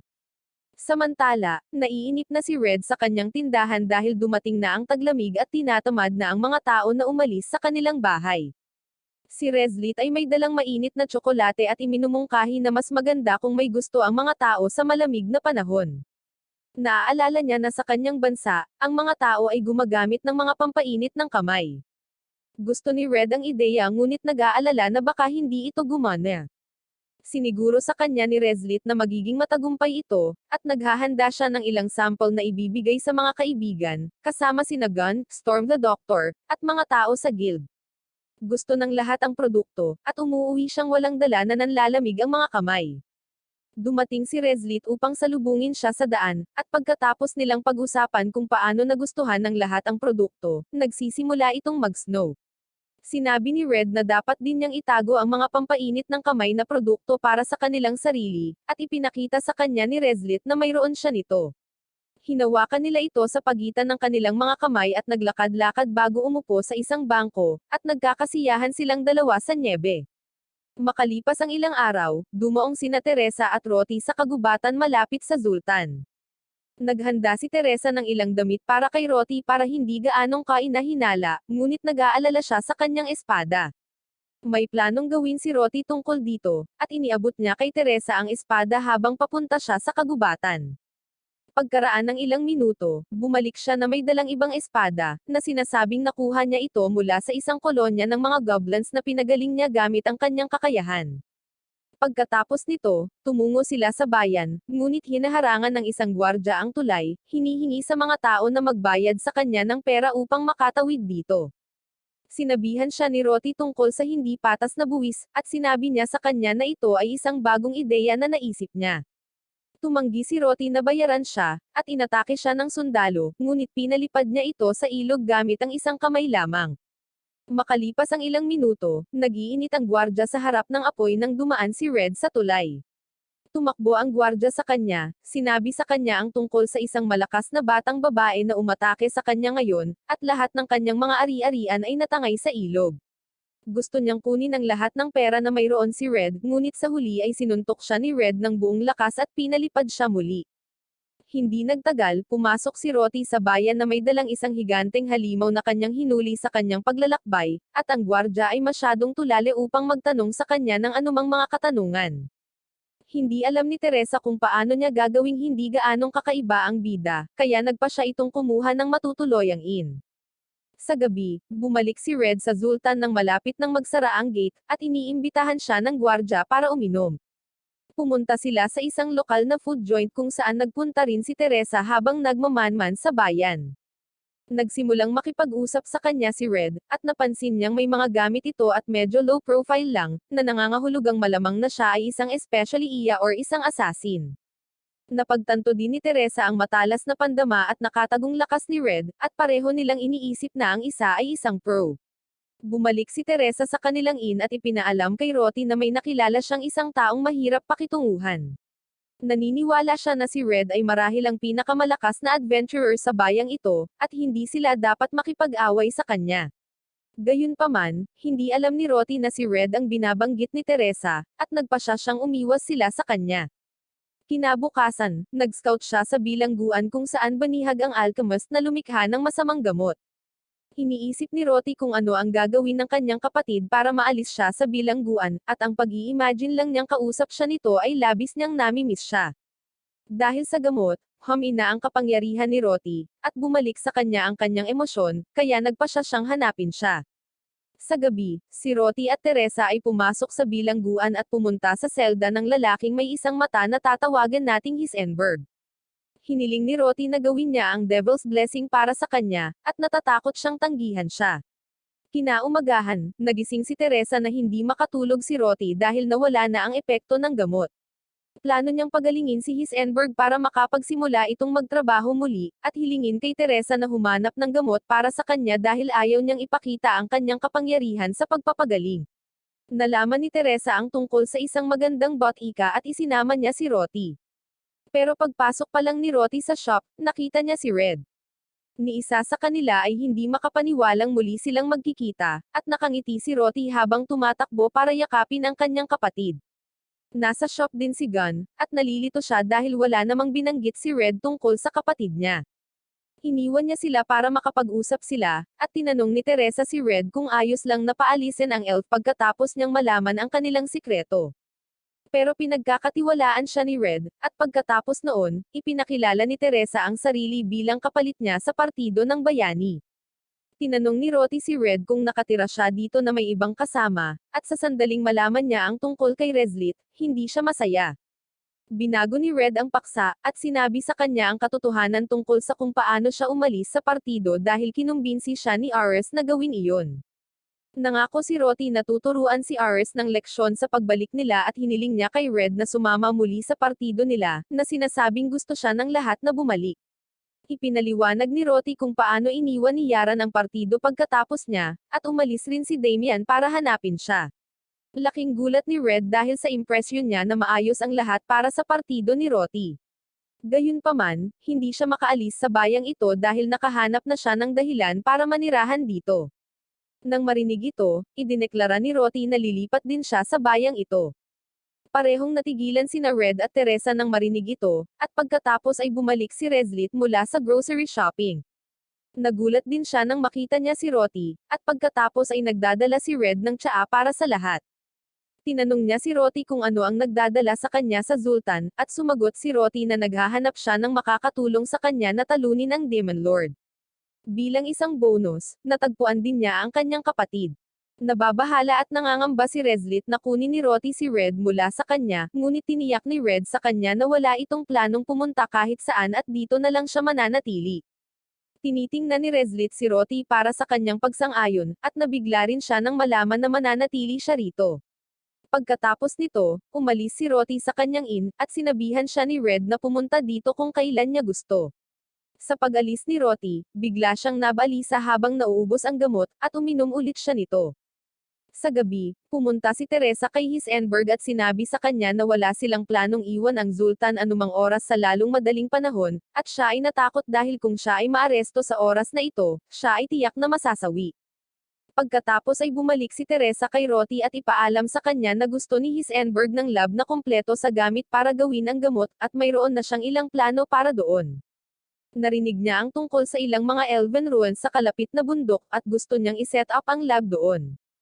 Iniisip nito na maaaring hindi magandang ideya iyon, at pagkatapos ay biglang lumingon sa kanya si Roty. Takot na takot si Teresa habang iniunat ng bayani ang kanyang kamay sa kanyang alagang gagamba, at tumalon siya paatras habang inilabas ang kanyang talem. Pakiramdam niya ay gusto siyang saktan ni Roty, ngunit sinabi niyang wala siyang intensyon na saktan ang sinuman at humingi pa nga ng tawad sa hindi pagkakaunawaan. Napagtanto ni Teresa na habang inaasahan ng lahat na ililigtas ng bayani ang mundo, kahit ang kanyang mga miyembro ng partido ay natatakot sa kanya.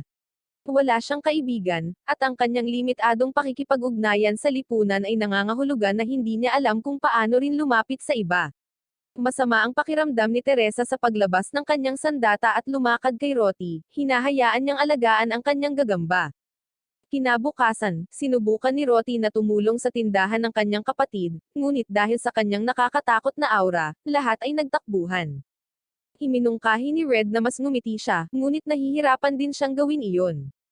Pagkatapos ay hiniling ni Red sa kanya na sumama sa kanya upang makita nilang magkasama ang bayan.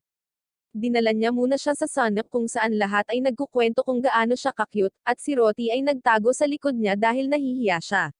Sa pag-alis nila sa Sunup, humingi ng paumanhin si Roty sa labis na pagtangkilik, at sinabi sa kanya ni Red na walang masama sa paggawa nito, at walang sino man ang makikialam sa kanilang mga gawain dito.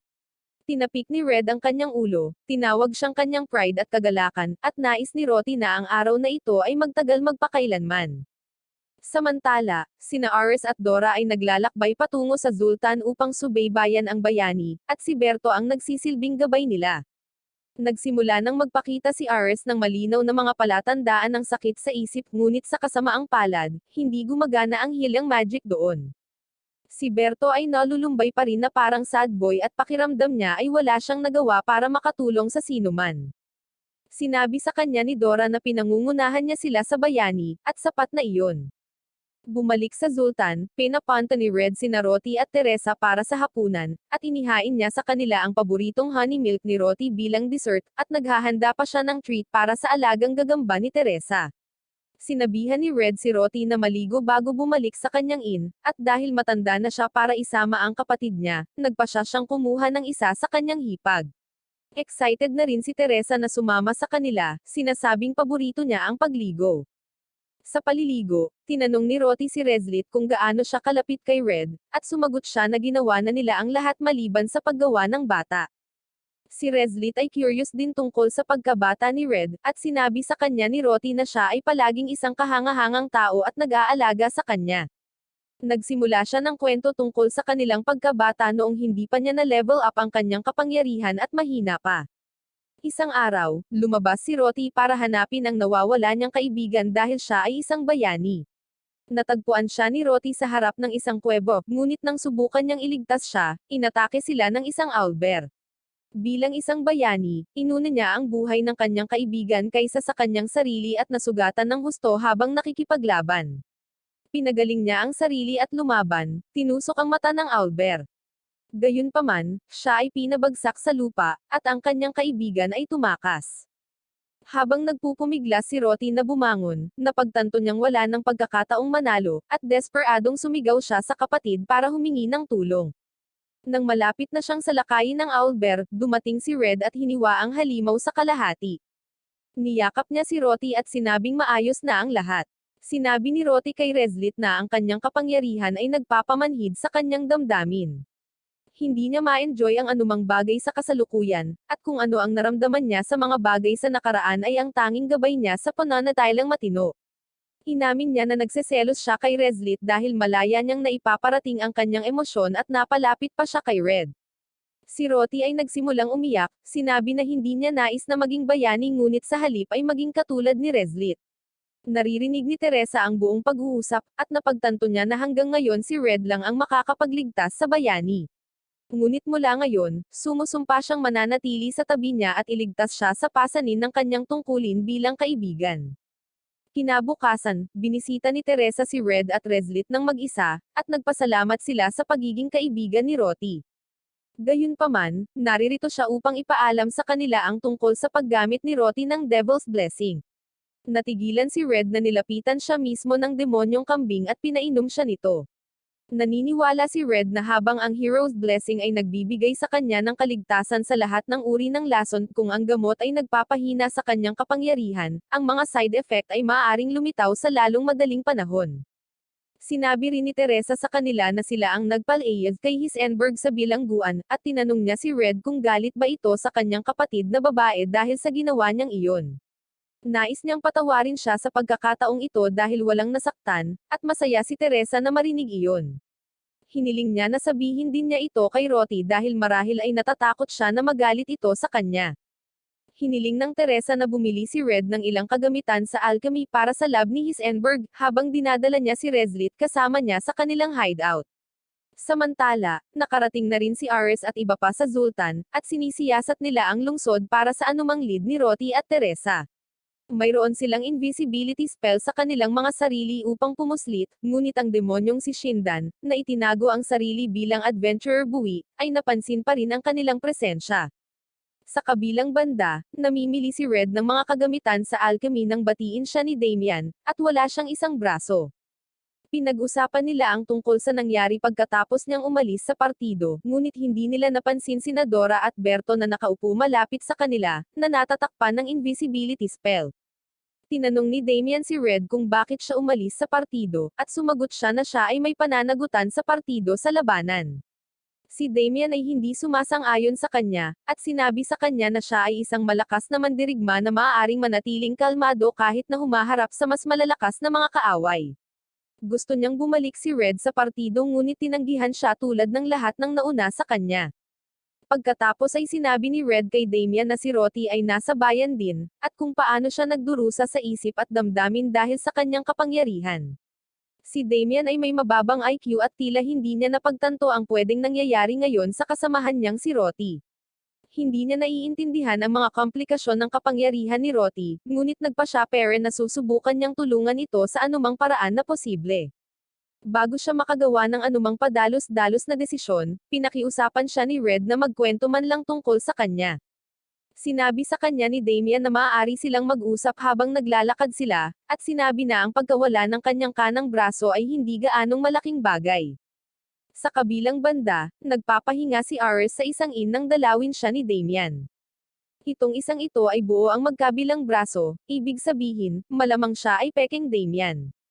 Ang peking Damian ay nagsabi kay Ares na si Red ay nanirahan kasama si Reslit dito, at sila ay nagmamay-ari pa ng isang maliit na parmasya. Naiinis si Ares dito, nagrereklamo na pagkatapos niyang paalisin si Red sa team, nagpa siya talaga siyang magretiro at magpakasal sa babaeng mahal niya. Hiniling niya kay Damian na dalhin siya sa tindahan ni Red upang maalis niya ito sa buhay ng bayani minsan at para sa lahat, kahit na kailangan niyang gumamit ng mapanganib na puwersa para gawin iyon.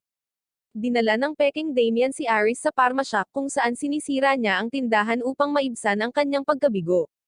Binasag niya ang mga bote ng gamot at mga paso ng halaman bago pumasok sa kanilang kwarto, at nilaslas ang kanilang higaan. Hinahayaan siya ng peking Damian na gawin ang gusto niya, sa totoo lang, natutuwa siya sa kanyang kalunod-lunos na galit. Sa kabilang banda, si Red at tunay na Damian ay tumatakbo pabalik sa kanyang tindahan nang sabihin sa kanya ni Damian na ang Demon General Shindan ay buhay pa. Naglaban sila kanina habang hinahanap niya si Red, at kinagat ni Shindan ang braso niya at itinapon siya sa dagat. Sa ngayon, gumagala siya sa lugar na ito sa anyo ng isang taong adventurer. Nahirapan si Red na paniwalaan na makakaligtas ang demonyo pagkatapos na atakihin ni Roti ang kanyang puso, ngunit sinabihan siya ni Damian na isipin ito mamaya. Sa sandaling iyon, lumipad ang isang dragon sa itaas, at hindi nila napansin si Ares at ang peking Damian na nakasakay dito. Naghihinali pa rin sila sa paglipad ng dragon patungo sa mga Elven Ruins at nagpas siyang habulin ito. Tumakbo si Red ng mabilis hanggat kaya niya at naabutan si Reslit at Teresa. Sinabi niya sa kanya na papunta na rin si Damian, at humingi si Reslit ng tawad dahil nakatagpo niya si Damian noon ngunit hindi niya ito sinabi sa kanya. Nagtatanong si Red kung may napansin siyang kakaiba kay Damian noon, at hindi maisip ni Reslit kung merong kakaiba kay Damian. Napagtanto ni Red ang nangyayari at sinabi sa gulat na Reslit na nawawala ang kanang braso ni Damian, na kinagat ni Shindan, na mahimalang nakaligtas sa pagkakaatake sa puso. Isa pa, may kakayahan si Shindan na mag-transform sa kahit sinong kinain niya, kaya malamang siya rin ang peking Damian. Nakaramdam ng panghihinayang si Reslit na inilihim niya ito kay Red at idineklara na kapag nakatagpo nila si Shindan, tatapusin niya ito, at nangako rin si Red na sasamahan siya sa labanan. Pagkatapos nito, sumugod siya sa unahan, sinusundan ng dragon at dumating sa Elven Ruin. Gumagamit si Red ng mahiwagang glow stick upang mag-navigate sa madilim na ruin, at pagkatapos ay tumalon pababa sa isang butas gamit ang kanyang kakayahan na mabagal na pagkahulog. Habang ginalugad niya ang mga guho, nakakita siya ng notice board na nagsasabi ng Hero Administration Facility at iniisip kung ano ang nangyayari. Narating niya ang silid kung saan pinananatili si Hisenberg at tinanong siya kung nasaan si Roti. Wala siyang ideya at tumanggi pa siyang tawagan siya, kaya pinahihit ni Red ang kanyang braso, at nagmamadaling dumating si Roti upang iligtas ang nagbebenta ng gamot sa kanya. Ngunit nang makita niya ang kanyang kapatid, ibinaba niya ang kanyang sandata. Dinala siya ni Red para sa isang pribadong pag-uusap at sinabi sa kanya na narinig niya ang lahat tungkol kay Teresa. Hindi niya pinapagalitan ang kanyang kapatid na babae dahil sa gamot, sa halip, sinasabi niyang gumagawa siya ng gamot na pumipigil sa mga udyok ng mga pagpapala para sa kanya.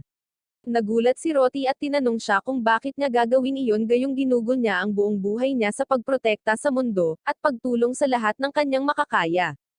Sumagot si Red na ang gusto lang niya ay protektahan siya, at ang pagtulong sa ibang tao ay isang bagay na kasama nito. Sinabi niya na ayos lang para kay Roti na magpas siya sa kanyang landas, at kahit na gusto niyang huminto sa pagiging bayani, susuportahan siya nito. Si Roti ay hindi makapaniwala sa kanya at humingi ng katiyakan, at muling sinabi ni Red sa kanya na siya ay may karapatang magpas siya sa kanyang buhay. Nagiging emosyonal si Roti at sumandal sa kanya, nagpapasalamat sa kanya sa palaging nasa tabi niya. Sa lalong madaling panahon, sina Reslit at Teresa ay dumating din sa ruin, at si Teresa ay humihingi ng paumanhin kay Roti para sa pagsasabi ng kanyang ginagawa. Gayunpaman, pinatawad na siya ni Roti, at pinasalamatan niya ito dahil dinala niya rito ang kanyang kapatid. Gustong kausapin ni Red si Hisenberg tungkol sa kung paano niya makukuha ang mga puso ng mga demonyo para gawin ang gamot. Ngunit bago iyon, sinabi sa kanya ni Roti na sinabi sa kanya ng demonyong kambing na ang bagong pagpapala sa gamot na ipinagkaloob sa gumagamit ay dahil sa matagal na mali siya ng demonyo. Gayunpaman, hindi ito nakaapekto sa kanya ng ganoon. Sa halip na devil blessing, isang walang pangalang pagpapala ang umusbong sa kanya. Ang kanyang bagong kapangyarihan ay hindi nagbibigay sa kanya ng mga kasanayan or paghihimok, at si Red ay naguguluhan ng marinig iyon. Maging si Hisenberg ay hindi pa nakarinig ng ganoong bagay, ngunit naniniwala siya na kung hindi magising ang Devil's Blessing, hindi makakapinsala si Roti dahil sa gamot. Ang lahat ay nalulugod na ang sitwasyon ay hindi mukhang masama. Ngunit pagkatapos, binabalaan sila ni Teresa tungkol sa isang bagay na mabilis na papalapit sa kanila. Isang higanteng kitakot-takot na mga eyeballs ang papalapit sa kanila, at napagtanto ni Red na ito ay isang magic spell na nagbibigay sa caster ng lokasyon ng sinumang makakadikit sa mga mata. Hindi iyon pinansin ni Roti, at pinasabog niya ang mga eyeballs gamit ang magic ng kidlat at tumakbo palayo. Hinabol siya ni Red, inutusan si Reslit na sundan sila habang pinapanatiling ligtas si Hisenberg. Nahanap na ni Roti ang magic caster at tumakbo patungo sa kanya, ngunit natigilan siya nang makitang naghihintay si Ares sa kanya. Tuluyan nang nawala sa katinoan si Ares, at tila kailangan niyang ipadala sa isang mental facility. Hiniling niya kay Roti na sumama sa kanya dahil kaya nilang talunin ang Demon Lord ng mag-isa, at hindi na nila kailangan ng ibang mahihina sa kanilang tabi. Sinabi sa kanya ni Roti na ititigil na niya ang pagiging bayani, ngunit hindi sumasang-ayon si Ares. Naniniwala siya na ginagawa niya ito para ma-accommodate ang natalo niyang kapatid. Sinubukan ni Red na ipaliwanag sa kanya ang katotohanan, ngunit ginamit ni Ares ang isang puwersang pag-atake sa kanya at pinabagsak siya sa dingding. Sinabi ni Ares na ngayong naalis na niya ang mga sagabal, dapat malaya na si Roti na sumama sa kanya. Ngunit nagalit si Roti at inatake siya. Sinabi sa kanya ni Roti na dahil hindi malubhang nasugatan ang kanyang kapatid, hahayaan niya itong mabuhay, ngunit hindi siya babalik sa kanya sa anumang pagkakataon. Pinuntahan niya si Red at pinagaling siya at pagkatapos ay iniwan si Ares na duguan sa sahig. Lalong Zero nawawala sa katinoan si Ares sa bawat sandali at sumisigaw na pati ang bayani ay wala na sa kanyang isip. Pinapanood ito ng peking Damien or Shindan, at nag-transform siya bilang buwi para lapitan si Ares gamit ang isang healing potion. Pinagaling ni Ares ang kanyang sarili gamit ang mahika at pagkatapos ay sinabi kay Shindan na alam niya kung sino siya dahil sa kanyang husay sa pagsusuri. Dumiretso si Shindan sa punto at sinabi na ayaw niyang makipag-away sa kanya at sa halip ay nais na bumuo ng isang pansamantalang alyansa. Sinabi niya kay Ares na ang isang relic ng unang bayani ay nakatago sa mga ruins na ito, at kung ibibigay niya ito kay Roti, babalik ito sa kanyang tabi. Habang inaakay ni Shindan si Ares sa espada, naalala niya ang unang pagkikita nila ni Roti at kung paano niya nalaman na siya ang magiging tagapagligtas ng mundo. Lubos niyang iginagalang ang pagpapala ng bayani at nais niyang ayalay ang kanyang buhay sa pagtulong kay Roti na iligtas ang mundo. Ngayon lahat ng pinaghirapan niya ay inalis na sa kanya, at determinado siyang bawiin ito sa lahat ng paraan. Sa kabilang banda, sina Red at Roti ay sumama sa kanilang grupo at sinabi sa kanila na naririto si Ares at pinaplano niyang kunin si Roti. Binabantayan siya ni Teresa at inaabisuhan ang grupo na si Ares ay papunta sa basement, kasama ang ibang tao na sinusubukang itago ang kanyang presensya gamit ang mahika. Pinaghihinalaan ni Reslit na ang ibang tao ay si Shindan, at gustong harapin ni Red si Ares at alertuhan siya na niloloko siya ng demonyo.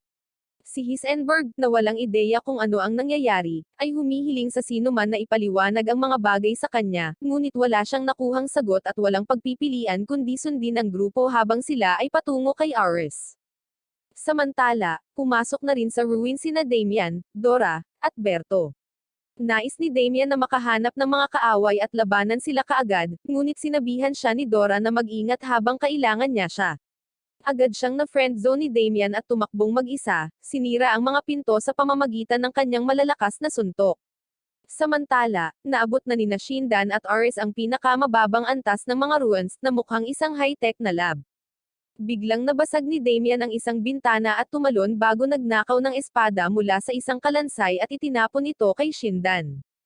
Hinaharangan niya ito sa huling sandali, ngunit namamanhid ang kanyang mga kamay dahil sa impact. Nagulat si Ares nang makitang walang braso si Damien, ngunit sinabihan niya itong tumabi para matapos na niya ang pakikipaglaban sa demonyo. Naghahanda si Shindan na harapin siya, umaasang sasamantalahin ang kapansanan ni Damien, ngunit sinuntok niya ito gamit ang kaliwang kamay at natambo siya. Sinabi ni Damien kay Shindan na mula nang alisin niya ang kanyang isang braso, nagsanay siya gamit ang kanyang kaliwa at naging mas malakas. Naglulunsad siya ng isang malakas na suntok sa demonyo at idiniin siya sa pader, bago siya maglunsad ng mga suntok at sipa. Hindi makalaban si Shindan, at humingi siya ng tulong kay Ares. Nag-iisip si Ares kung dapat niyang salakayin si Damien, na dating kasamahan niya sa partido at isang taong mas malakas kaysa sa kanya sa malapitang labanan. Gayunpaman, ang kanyang kasakiman upang makuha ang dating sandata ng bayani ay nagpilit sa kanya na salakayin si Damien gamit ang isang dumadagandong na sibat. Iniiwasan ni Damien ang pag-atake, ngunit natigilan pa rin siya ng kidlat, at inatake siya ni Shindan gamit ang kanyang espada, na nagdulot ng pagsabog sa loob ng kanyang katawan. Si Damien ay nakatayo pa rin pagkatapos na magkaroon ng malubhang pinsala, at upang talunin siya ng tuluyan, si Shindan ay nagbago sa kanyang tunay na anyo. Inatake niya si Damien gamit ang kanyang six-sword technique, ngunit pinipigilan ni Damien ang lahat ng pag-atake gamit lamang ang kanyang kaliwang braso at isa-isang binali ang lahat ng kanyang mga espada. Gayunpaman, si Shindan ay nagtatago ng isang talem sa ilalim ng kanyang mga paa at inatake si Damien, na tinanggap ang kanyang pagkatalo at nawalan ng malay. Walang nararamdaman si Ares na makitang natatalo ang dati niyang teammate dahil hindi ito ang unang pagkakataon na nagtaksil siya sa sinuman. Binalak niyang tambangan si Red nang tumawid sila sa nakakaakit na kakahuyan dahil alam niya kung gaano siya kalakas. Iyon mismo ang dahilan kung bakit gusto siyang palayasin ni Ares dahil kasama si Red, hindi niya matanggap ang kredito sa pagiging kanang braso ng bayani. Nagpapasalamat si Shindan kay Ares sa pagligtas sa kanya, at kinuha niya ang espadang ibinato ni Damien sa kanya habang nagsimula silang kumilos patungo sa kanilang layunin.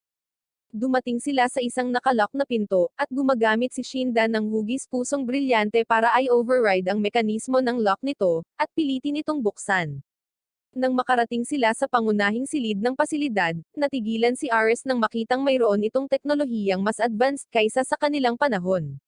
Gayunpaman, lalo pang tumaas ang kanyang kawalang paniwala nang buksan ni Shindan ang isang locker na nagpapakita ng 5 magkaparehong espada, at isang katulad na espada na nawawala sa set. Ang espada ay ang Holy Demon Slayer na hawak ng bayaning si Roti. Hindi siya makapaniwala na 6 ang mga espadang iyon nang ang lahat ng mga teksto ay nagsasabi na ito ay isang kakaibang uri. Gayunpaman, sinabi sa kanya ni Shindan na wala sa mga espadang ito ang Holy Demon Slayer, at kahit ang gamit ni Roti ay peke. Sinabi niya na ang mga espada ay mga replika lamang ng Divine Sword na ginamit ng unang bayani, at maging ang kaluluwa ng kasalukuyang bayani ay isang kopya lamang ng unang kaluluwa ng bayani. Sinabi ni Shindan kay Ares na may 2 bagay na dapat niyang gawin para maibalik si Roti sa landas ng pagiging bayani. Una, dapat niyang bigyan siya ng isa sa 5 espadang ito na magpapalakas sa pagpapala ng kanyang bayani, at maglilinis sa mga epekto ng gamot. Ang pangalawang bagay ay ang pag-alis ng anumang dahilan kung bakit siya huminto sa pagiging isang bayani. Agad na naisip ni Ares na tapusin si Red, at habang iniaabot sa kanya ng demonyo ang isang espada, pumawa si Ares na parang wala sa tamang pag-iisip. Nakarating sina Red at Roti sa isang silid na may 3 pinto, at naramdaman nilang malapit sa kanila si Shindan. Kinuha ni Roti ang espada ni Red, ang Thunder Waker, mula sa kahon ng kanyang item at ibinalik ito sa kanya. Maya-maya ay may bumukas na pinto, at lumabas doon si Shindan sa anyo ng guro ni Rezlit. Siya ay galit na galit at inaatake siya nang hindi nag-aaksaya ng isang sandali, ngunit nalaman niyang umatake lamang siya ng isang ilusyon. Ang tunay na Shindan ay nagtatago sa isang invisibility spell sa malapit, at hinerangga niya ang kanyang pag-atake kahit papano. Sumugod si Red para alalayan siya, ngunit habang kaharap nila ang demonyo, bigla silang inatake ni Ares gamit ang fire magic. Naiwasan ni Red at Rezlit ang pag-atake, at naglagay si Roti ng magic shield sa paligid nila upang protektahan sila mula sa apoy. Sinabi ni Roti kay Ares na mapapatawad pa rin siya kung titigil siya ngayon, ngunit sinabi ni Ares sa kanya na huli na para doon. Sina Ares at Roti ay umaatake sa isa't isa sa pamamagitan ng lightning-type magic attack, at ang kanilang mga pag-atake ay magkapantay sa lakas. Bumunot sila ng kanilang mga espada, at umaasa si Ares na idampi lang ang kanyang espada kay Roti. Gayunpaman, lumikha siya ng isang malakas na ipoipo sa pamamagitan lamang ng paghampas ng kanyang espada, at itinulak nito pabalik sina Ares at Shindan. Nawasak ang espada ni Ares, at napagtanto ni Shindan na mas malakas na ang kapangyarihan ni Roti kaysa sa naunang bayani. Pagkatapos, naramdaman ni Teresa na may nagmumula sa lupa, at habang sinusubukan ni Red at Rezlit na iwasan ito, nabasag ang sahig, at lumabas si Dora na nakasakay sa isang dragon. Inatake niya si Rezlit nang walang babala at iginagapos siya sa mga tanikala. Pagkatapos ay inatake ni Dora si Roti, na hamarang sa kanyang pag-atake at tinanong siya kung bakit niya ito ginagawa. Sumagot si Dora na dapat niyang tapusin ang bayani ngayon upang iligtas ang mundo, at tumugon si Roti na hindi niya kailanman nais na maging isang bayani at karaniwang pinilit sa trabahong ito. Muli siyang inatake ni Dora, at bahagya niyang dinaig si Roti habang sinasabing dahil sa kanyang pagpapabae sa tungkulin, hindi mabilang na mga tao ang nagdurusa, at tatapusin niya siya upang maipanganak ang isang bagong bayani. Sa kabilang banda, ang dragon ni Dora ay tumuntong kay Rezlit, at si Red ay nag-iisip sa pagitan ng pagliligtas sa kanyang kapatid na babae at sa kanyang kasintahan. Namimilipit si Rezlit at pinalaya ang sarili mula sa kuko ng dragon para tawagin na mahina si Dora. Sinabi niya na ang mga tao ay higit pa sa kanilang mga pagpapala, at si Roti ay hindi maaaring asahan na maging bayani lamang at wala ng iba pa. Sinabi ni Dora na ang mga tao ay dapat mamuhay ayon sa kanilang mga pagpapala, dahil ito ay nais ng Diyos, at sinagot ni Rezlit na ang Diyos ay mali. Maging si Shindan ay sumasang-ayon sa kanya tungkol dito, at idinagdag niya na dahil lamang sa isang tao ay may basbas ng isang bayani, ang taong iyon ay hindi naging karapat-dapat na iligtas ang mundo. Napansin ni Red na sasalakayin na ng dragon si Rezlit, at nagmamadali siyang iligtas siya sa pamamagitan ng pagtapos dito. Gayunpaman, sinamantala ni Ares ang pagkakataong ito at ibinato sa kanila ang isang higanteng metal cube, inihagis sila sa isang sirang elevator, at bumaba sila. Nataranta si Roti nang makitang inaatake ang kanyang kapatid at nagmamadaling humarap sa kanya. Si Dora ay hamarang sa kanyang daraanan, ngunit hinampis niya lang siya bago tumakbo papunta kay Shindan. Inatake siya ni Shindan, at naputol ang kanyang banal na espada habang hinaharangan ang kanyang pag-atake. Ang lupa sa ilalim ng kanilang mga paa ay gumuho, at sila ay bumagsak. Ngayon, nararamdaman ni Ares na sa wakas ay isang hakbang na lang siya mula sa pagkamit ng kanyang layunin. Natatawan niyang sabi na ngayon ay wala na si Red at siya ay buhay, ibig sabihin ay walang magagawa si Roti kundi sumama sa kanya. Napansin niya si Teresa na nakatayo sa likuran niya at inatake siya ng isang mini tornado dahil lang sa nararamdaman niya. Pilit na bumangon si Teresa at ipinahayag na ang isang walang katinoan na tulad niya ay hindi maaaring ipagkatiwala sa bayani. Ikinwento niya kung paanong si Roti ay isang ordinaryong babae lamang sa loob at kung paano niya pinoprotektahan ang kanyang kaibigan sa lahat ng bagay ngunit pagkatapos ay bumagsak. Si Ares ay tumatawa na parang wala sa katinoan na kontrabida, at naasar dito si Heisenberg. Naghagis siya ng smoke bomb at sinabihan si Ares dahil hindi man lang niya napagtanto na siya ang masamang tao dito, at agad siyang inatake ni Ares. Lumabas ang alagang gagamba ni Teresa para ipagtanggol siya kay Ares pero tinatapakan lang niya ito. Sa kabilang banda, malayang nahulog sina Red at Reslit kasama ang elevator, ngunit hindi nila alam na nasa ibaba si Damian. Kahit papaano ay gumaling na siya mula sa kanyang mga pinsala at alam niya na habang ang iba ay nag-iisip ng masalimuot na pag-iisip, dapat niyang gawin ang kanyang makakaya upang mailigtas ang lahat ng kanyang mga kaibigan. Napansin niya ang elevator at gumamit siya ng makapangyarihang martial arts technique para lumikha ng bagyo na bumasag sa elevator at binuhat sina Red at Reslit pataas. Lumabas sila sa sahig kung nasaan si Ares, at nawala siya sa katotohanang nabigo siyang muli. Inatake niya sila gamit ang isang higanteng sibat ng kidlat, at si Red ay sumugod sa unahan patungo sa kanya na kasama si Reslit na nagpapalakas sa kanya ng magic. Tinitiis niya ang kidlat ngunit tinatanggap ni Reslit ang buong pinsala. Tiwala si Ares na kaya niyang tapusin si Red gamit ang sarili niyang mga kamay ngayon, ngunit habang sinusubukan niyang maglunsad ng isang spell, nalaman niyang nakatali ang kamay niya sa sapot ng gagamba. Napagtanto niya na wala siyang magagawa, at inatake siya ni Red, literal na tinalo siya ng isang mabilis na pag-atake bago siya bumagsak. Sumigaw si Ares para humingi ng tulong, na hinihiling kay Shinda na ibalik ang kanyang mga kamay upang magamit niya ang mahika. Ngunit walang darating para tumulong sa kanya ngayon. Sa kanyang mga huling sandali, napagtanto niya na sa kabila ng panunumpa na maglilingkod sa bayani, sinaktan lamang niya ito at pagkatapos ay nasawi habang pinagsisisihan ang kanyang mga desisyon. Sa kabilang banda, si Roti ay nasa basement na nakaharap kay Shindan, na nagpahayag na siya ay banta sa kaayusan ng mundong ito at nanunumpa na aalisin siya. Nilagyan niya ang kanyang mga espada ng isang magic aura at inatake si Roti, ngunit nagawa niyang depensahan ito sa pamamagitan lamang ng kanyang sirang espada. Ipinahayag ni Roti na gusto lang niyang mamuhay tulad ng isang normal na babae kasama ang kanyang kapatid, ngunit sinabi sa kanya ni Shinda na dapat niyang isakripisyo ang lahat upang maging bayani. Si Roti ay walang pakialam sa kanyang mga sinasabi at ipinahayag na siya ay puno ng galit ngayon. Napagtanto ni Shinda na punong-puno siya ng kapangyarihan, at hindi siya umaasang matatalo niya ito ngayon. Sumugod si Roti at sinuntok siya ng buong lakas, at hinaranggan ni Shindan ang kanyang pag-atake gamit ang kanyang mga espada. Nabasag itong lahat ng suntok ni Roti at pinalipad siya sa supersonic na bilis. Pagkatapos ay sinugod niya ang espadang binitawan ni Shindan kanina at pinulot ito para tapusin siya ng tuluyan. Habang nagkakapira-piraso si Shindan, ngumiti siya, iniisip na nagawa niyang kunin ng bayani ang espada, at nangangahulugan ito na ang pagpapala niya ay lalakas at magkakaroon ng ganap na kontrol sa kanya. Nang matapos siya ni Roti, bigla siyang naging isang walang awa na bayani. Sa mas mataas na palapag, ginagamot ni Red ang nasugatan na si Dora dahil tinuturing pa rin niya itong kaibigan, kahit na sinugod niya sila kanina. Di nagtagal, lumabas si Roti pagkatapos ng kanyang labanan, at siya ay mukhang medyo masama. Nilapitan siya ni Red, ngunit napagtanto niyang may mali. Gayunpaman, huli na para doon, at inatake siya ni Roti. Ngunit pumagitna si Teresa sa kanila at kinuha ang pag-atake sa kanyang katawan.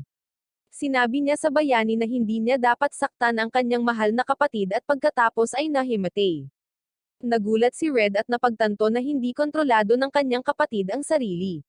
Sinabihan ni Red sina Reslit at Hisenberg na alagaan si Teresa habang hinaharap niya si Roti.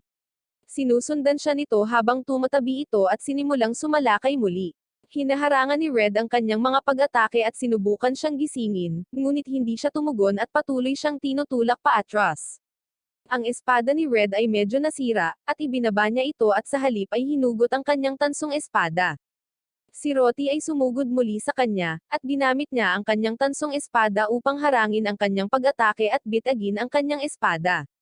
Pinahit ni Red ang kanyang kamay para desarmahan siya, at tuluyang nawala si Roti sa kanyang ulirat. Nagsisimula siyang umiyak nang mapagtanto niya ang ginawa niya at kumapit kay Red, at inaalo siya nito. Dumating sina Damian at Berto sa palapag pagkatapos ng lahat ng aksyon, at ang kanilang malakas na boses ay gumising kay Dora. Sinabi ni Reslit na ang kanyang kapangyarihan ay hindi sapat upang gamutin ang sugat ni Teresa, at pinunasan ni Roti ang kanyang mga luha habang nagmamadaling tumulong sa kanyang kaibigan. Gayunpaman, nalaman niya sa lalong madaling panahon na hindi niya may hahatid ang kapangyarihan na ibinibigay sa kanya ng kanyang pagpapala. Siya ay nagsimulang umiyak muli, na sinasabi na ang pagpapalang laging nag-uudyok sa kanya na lumaban kapag ayaw niya ay ang pagtanggi na bigyan siya ng kapangyarihan kapag talagang gusto niyang iligtas ang isang tao. Pumugitan si Dora at ginamit ang kanyang kapangyarihan para pagalingin si Teresa, at pagkatapos ay sinabi niya kay Roti na hindi siya hihingi ng tawad sa kanya dahil naniniwala siyang tama ang kanyang paraan. Sinabi niya na pagkatapos umalis ni Red sa kanilang partido, isa lang ang dahilan kung bakit hindi siya hinimok ng basbas ni Roti na ibalik siya. Naniniwala si Dora na naging masyadong malakas si Roti, at hindi na niya kailangan ng partido. Tapos pinapabagal lang siya ng lahat ng kasama niya sa kanyang paglaban sa mga pangunahing pangangailangang biolohikal. Si Roti ay maaaring humarap ng mag-isa at talunin ang Demon Lord ng mag-isa kung kinakailangan. Sinabi ni Dora na napagtanto niya na ang pagiging isang bayani ay isang malungkot at malupit na bagay, ngunit nais niyang itulak si Roti upang matupad niya ang kanyang tungkulin. Inamin niya na malaking kasalanan ang pagtataksil sa bayani at sa kanyang kaibigan, kaya hiniling niya kay Roti na tapusin siya. Gayunpaman, nagsimula ng magsalita si Berto para kay Dora, at itinataguyod niya na kahit na ang kanyang mga aksyon ay maaaring mali, ginawa lamang niya ang inaakala niyang pinakamabuti para sa sangkatauhan. Sinabi niya na ang landas tungo sa pagliligtas sa mundo bilang isang bayani ay mas malupit kaysa sa inaakala niya, at normal para sa mga tao na magulo sa pagitan ng magkasalungat na kaisipan. Gayunpaman, nagkaroon ng determinasyon si Dora na sundin ang kanyang mga mithiin hanggang sa wakas, at dahil dito ay naging bayani siya. Nakikiusap si Berto sa lahat na iligtas ang kanyang buhay bago makapagkomento ang sino man sa kanyang kahilingan. Nagising si Roti, at natutuwa si Roti na makitang maayos na siya. Sinabi niya kay Dora na ayaw na niya ng pagdanak ng dugo ngayon, at ipinahayag niya na siya ay mamumuhay bilang simpleng Roti mula ngayon at hindi bilang bayani. Sinabi ni Roti na siya ay palaging naniniwala na si Dora ay mas karapat-dapat na tawaging bayani, dahil siya ay nakikipaglaban upang iligtas ang mundo bago pa siya. Sumabat si Red, na nagsasabi na ang lakas lamang ay hindi ginagawang isang bayani ang isang tao, at ang pagnanais na iligtas ang mundo ang mahalaga. Natutuwa si Dora na marinig iyon at nagpa siya na simulan ang kanyang paglalakbay upang talunin ang Demon Lord na may katulad na mga kasama, sa halip na pilitin ang trabaho sa isang taong hindi ito gustong gawin. Di nagtagal, ang iba ay nanirahan sa isang mapayapang buhay, at si Roti at Teresa ay lumipat ng permanente sa Zultan. Bumisita sila sa tindahan ni Red isang araw, at nagsisimula itong mag-snow. Si Roti ay hindi na protektado ng kanyang basbas, at sa wakas ay nararamdaman na niya kung ano ang pakiramdam ng malamig na panahon. Sinabihan siya ni Reslit na pumasok sa loob dahil nilalamig siya, at sinagot ni Roti na hindi pa siya na-experience ito noon, kaya inaabangan niya ang kanyang unang pagkakasipon.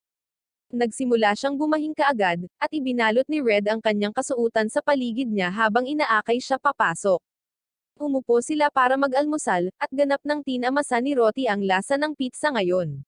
Ang bagong biyayang natanggap niya pagkatapos uminom ng mga gamot ay pinangalan ng New Truth.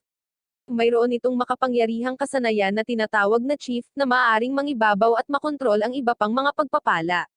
Gamit ang husay nito, nasusupol niya ang kanyang Hero's Blessing nang hindi ginagamit ang Devil's Blessing. Sa gabi, ang lokal na pari ay nagdaraos ng isang serbisyo para kay Aris, at ang kanyang mga dating miyembro ng partido lamang ang dumalo dito. Ayon sa simbahan, sa tuwing ang isang tao ay muling isilang, sila ay nakakakuha ng ibang pagpapala mula sa huling pagkakataon. Hiling ni Red na maging malaya si Aris sa bigat ng pagiging santo sa susunod niyang buhay.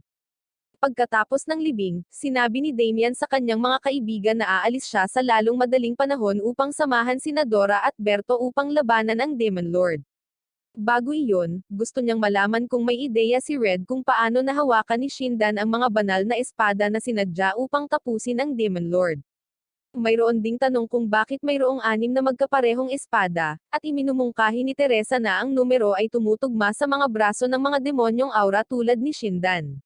Bago maging masyadong komplikado ang mga bagay-bagay, sinabihan ni Red si Roti at ang iba pa na itigil ang pag-iisip tungkol dito dahil trabaho ni Dora na alamin ang mga bagay-bagay ngayon. Pagkatapos nito, umuwi si Red kasama si Reslit na nakakaramdam ng pagkabalisa at kawalan ng katiyakan nitong mga nakaraang araw. Naniniwala siya na kailangan ng lahat si Red at ang kanyang kapangyarihan para gabayan sila sa tamang landas, at balang araw ay maaaring iwan siya nito para gabayan ang ibang nangangailangan. Gayunpaman, sinabi sa kanya ni Red na walang mas mahalaga sa kanya kaysa sa kanya at niyakap siya, na nangangako na sila ay mabubuhay ng magkasama magpakailanman at masiyahin sa kanilang normal na buhay. Nakamit ni na Red at Reslit ang kanilang happily ever after at mabuhay ng isang maligayang buhay mag-asawa. Si Roti ay naging isang ganap na normal na babae ngayon, at nagtatrabaho siya bilang rookie rank adventurer para sa Zoltan, habang tinutulungan din ang kanyang kapatid. Silang tatlo kasama si Teresa ay namuhay na parang isang malaking masayang pamilya, nag-e-enjoy sa kanilang normal na buhay at namimigay ng tulong sa sino mang dumating na humihingi nito.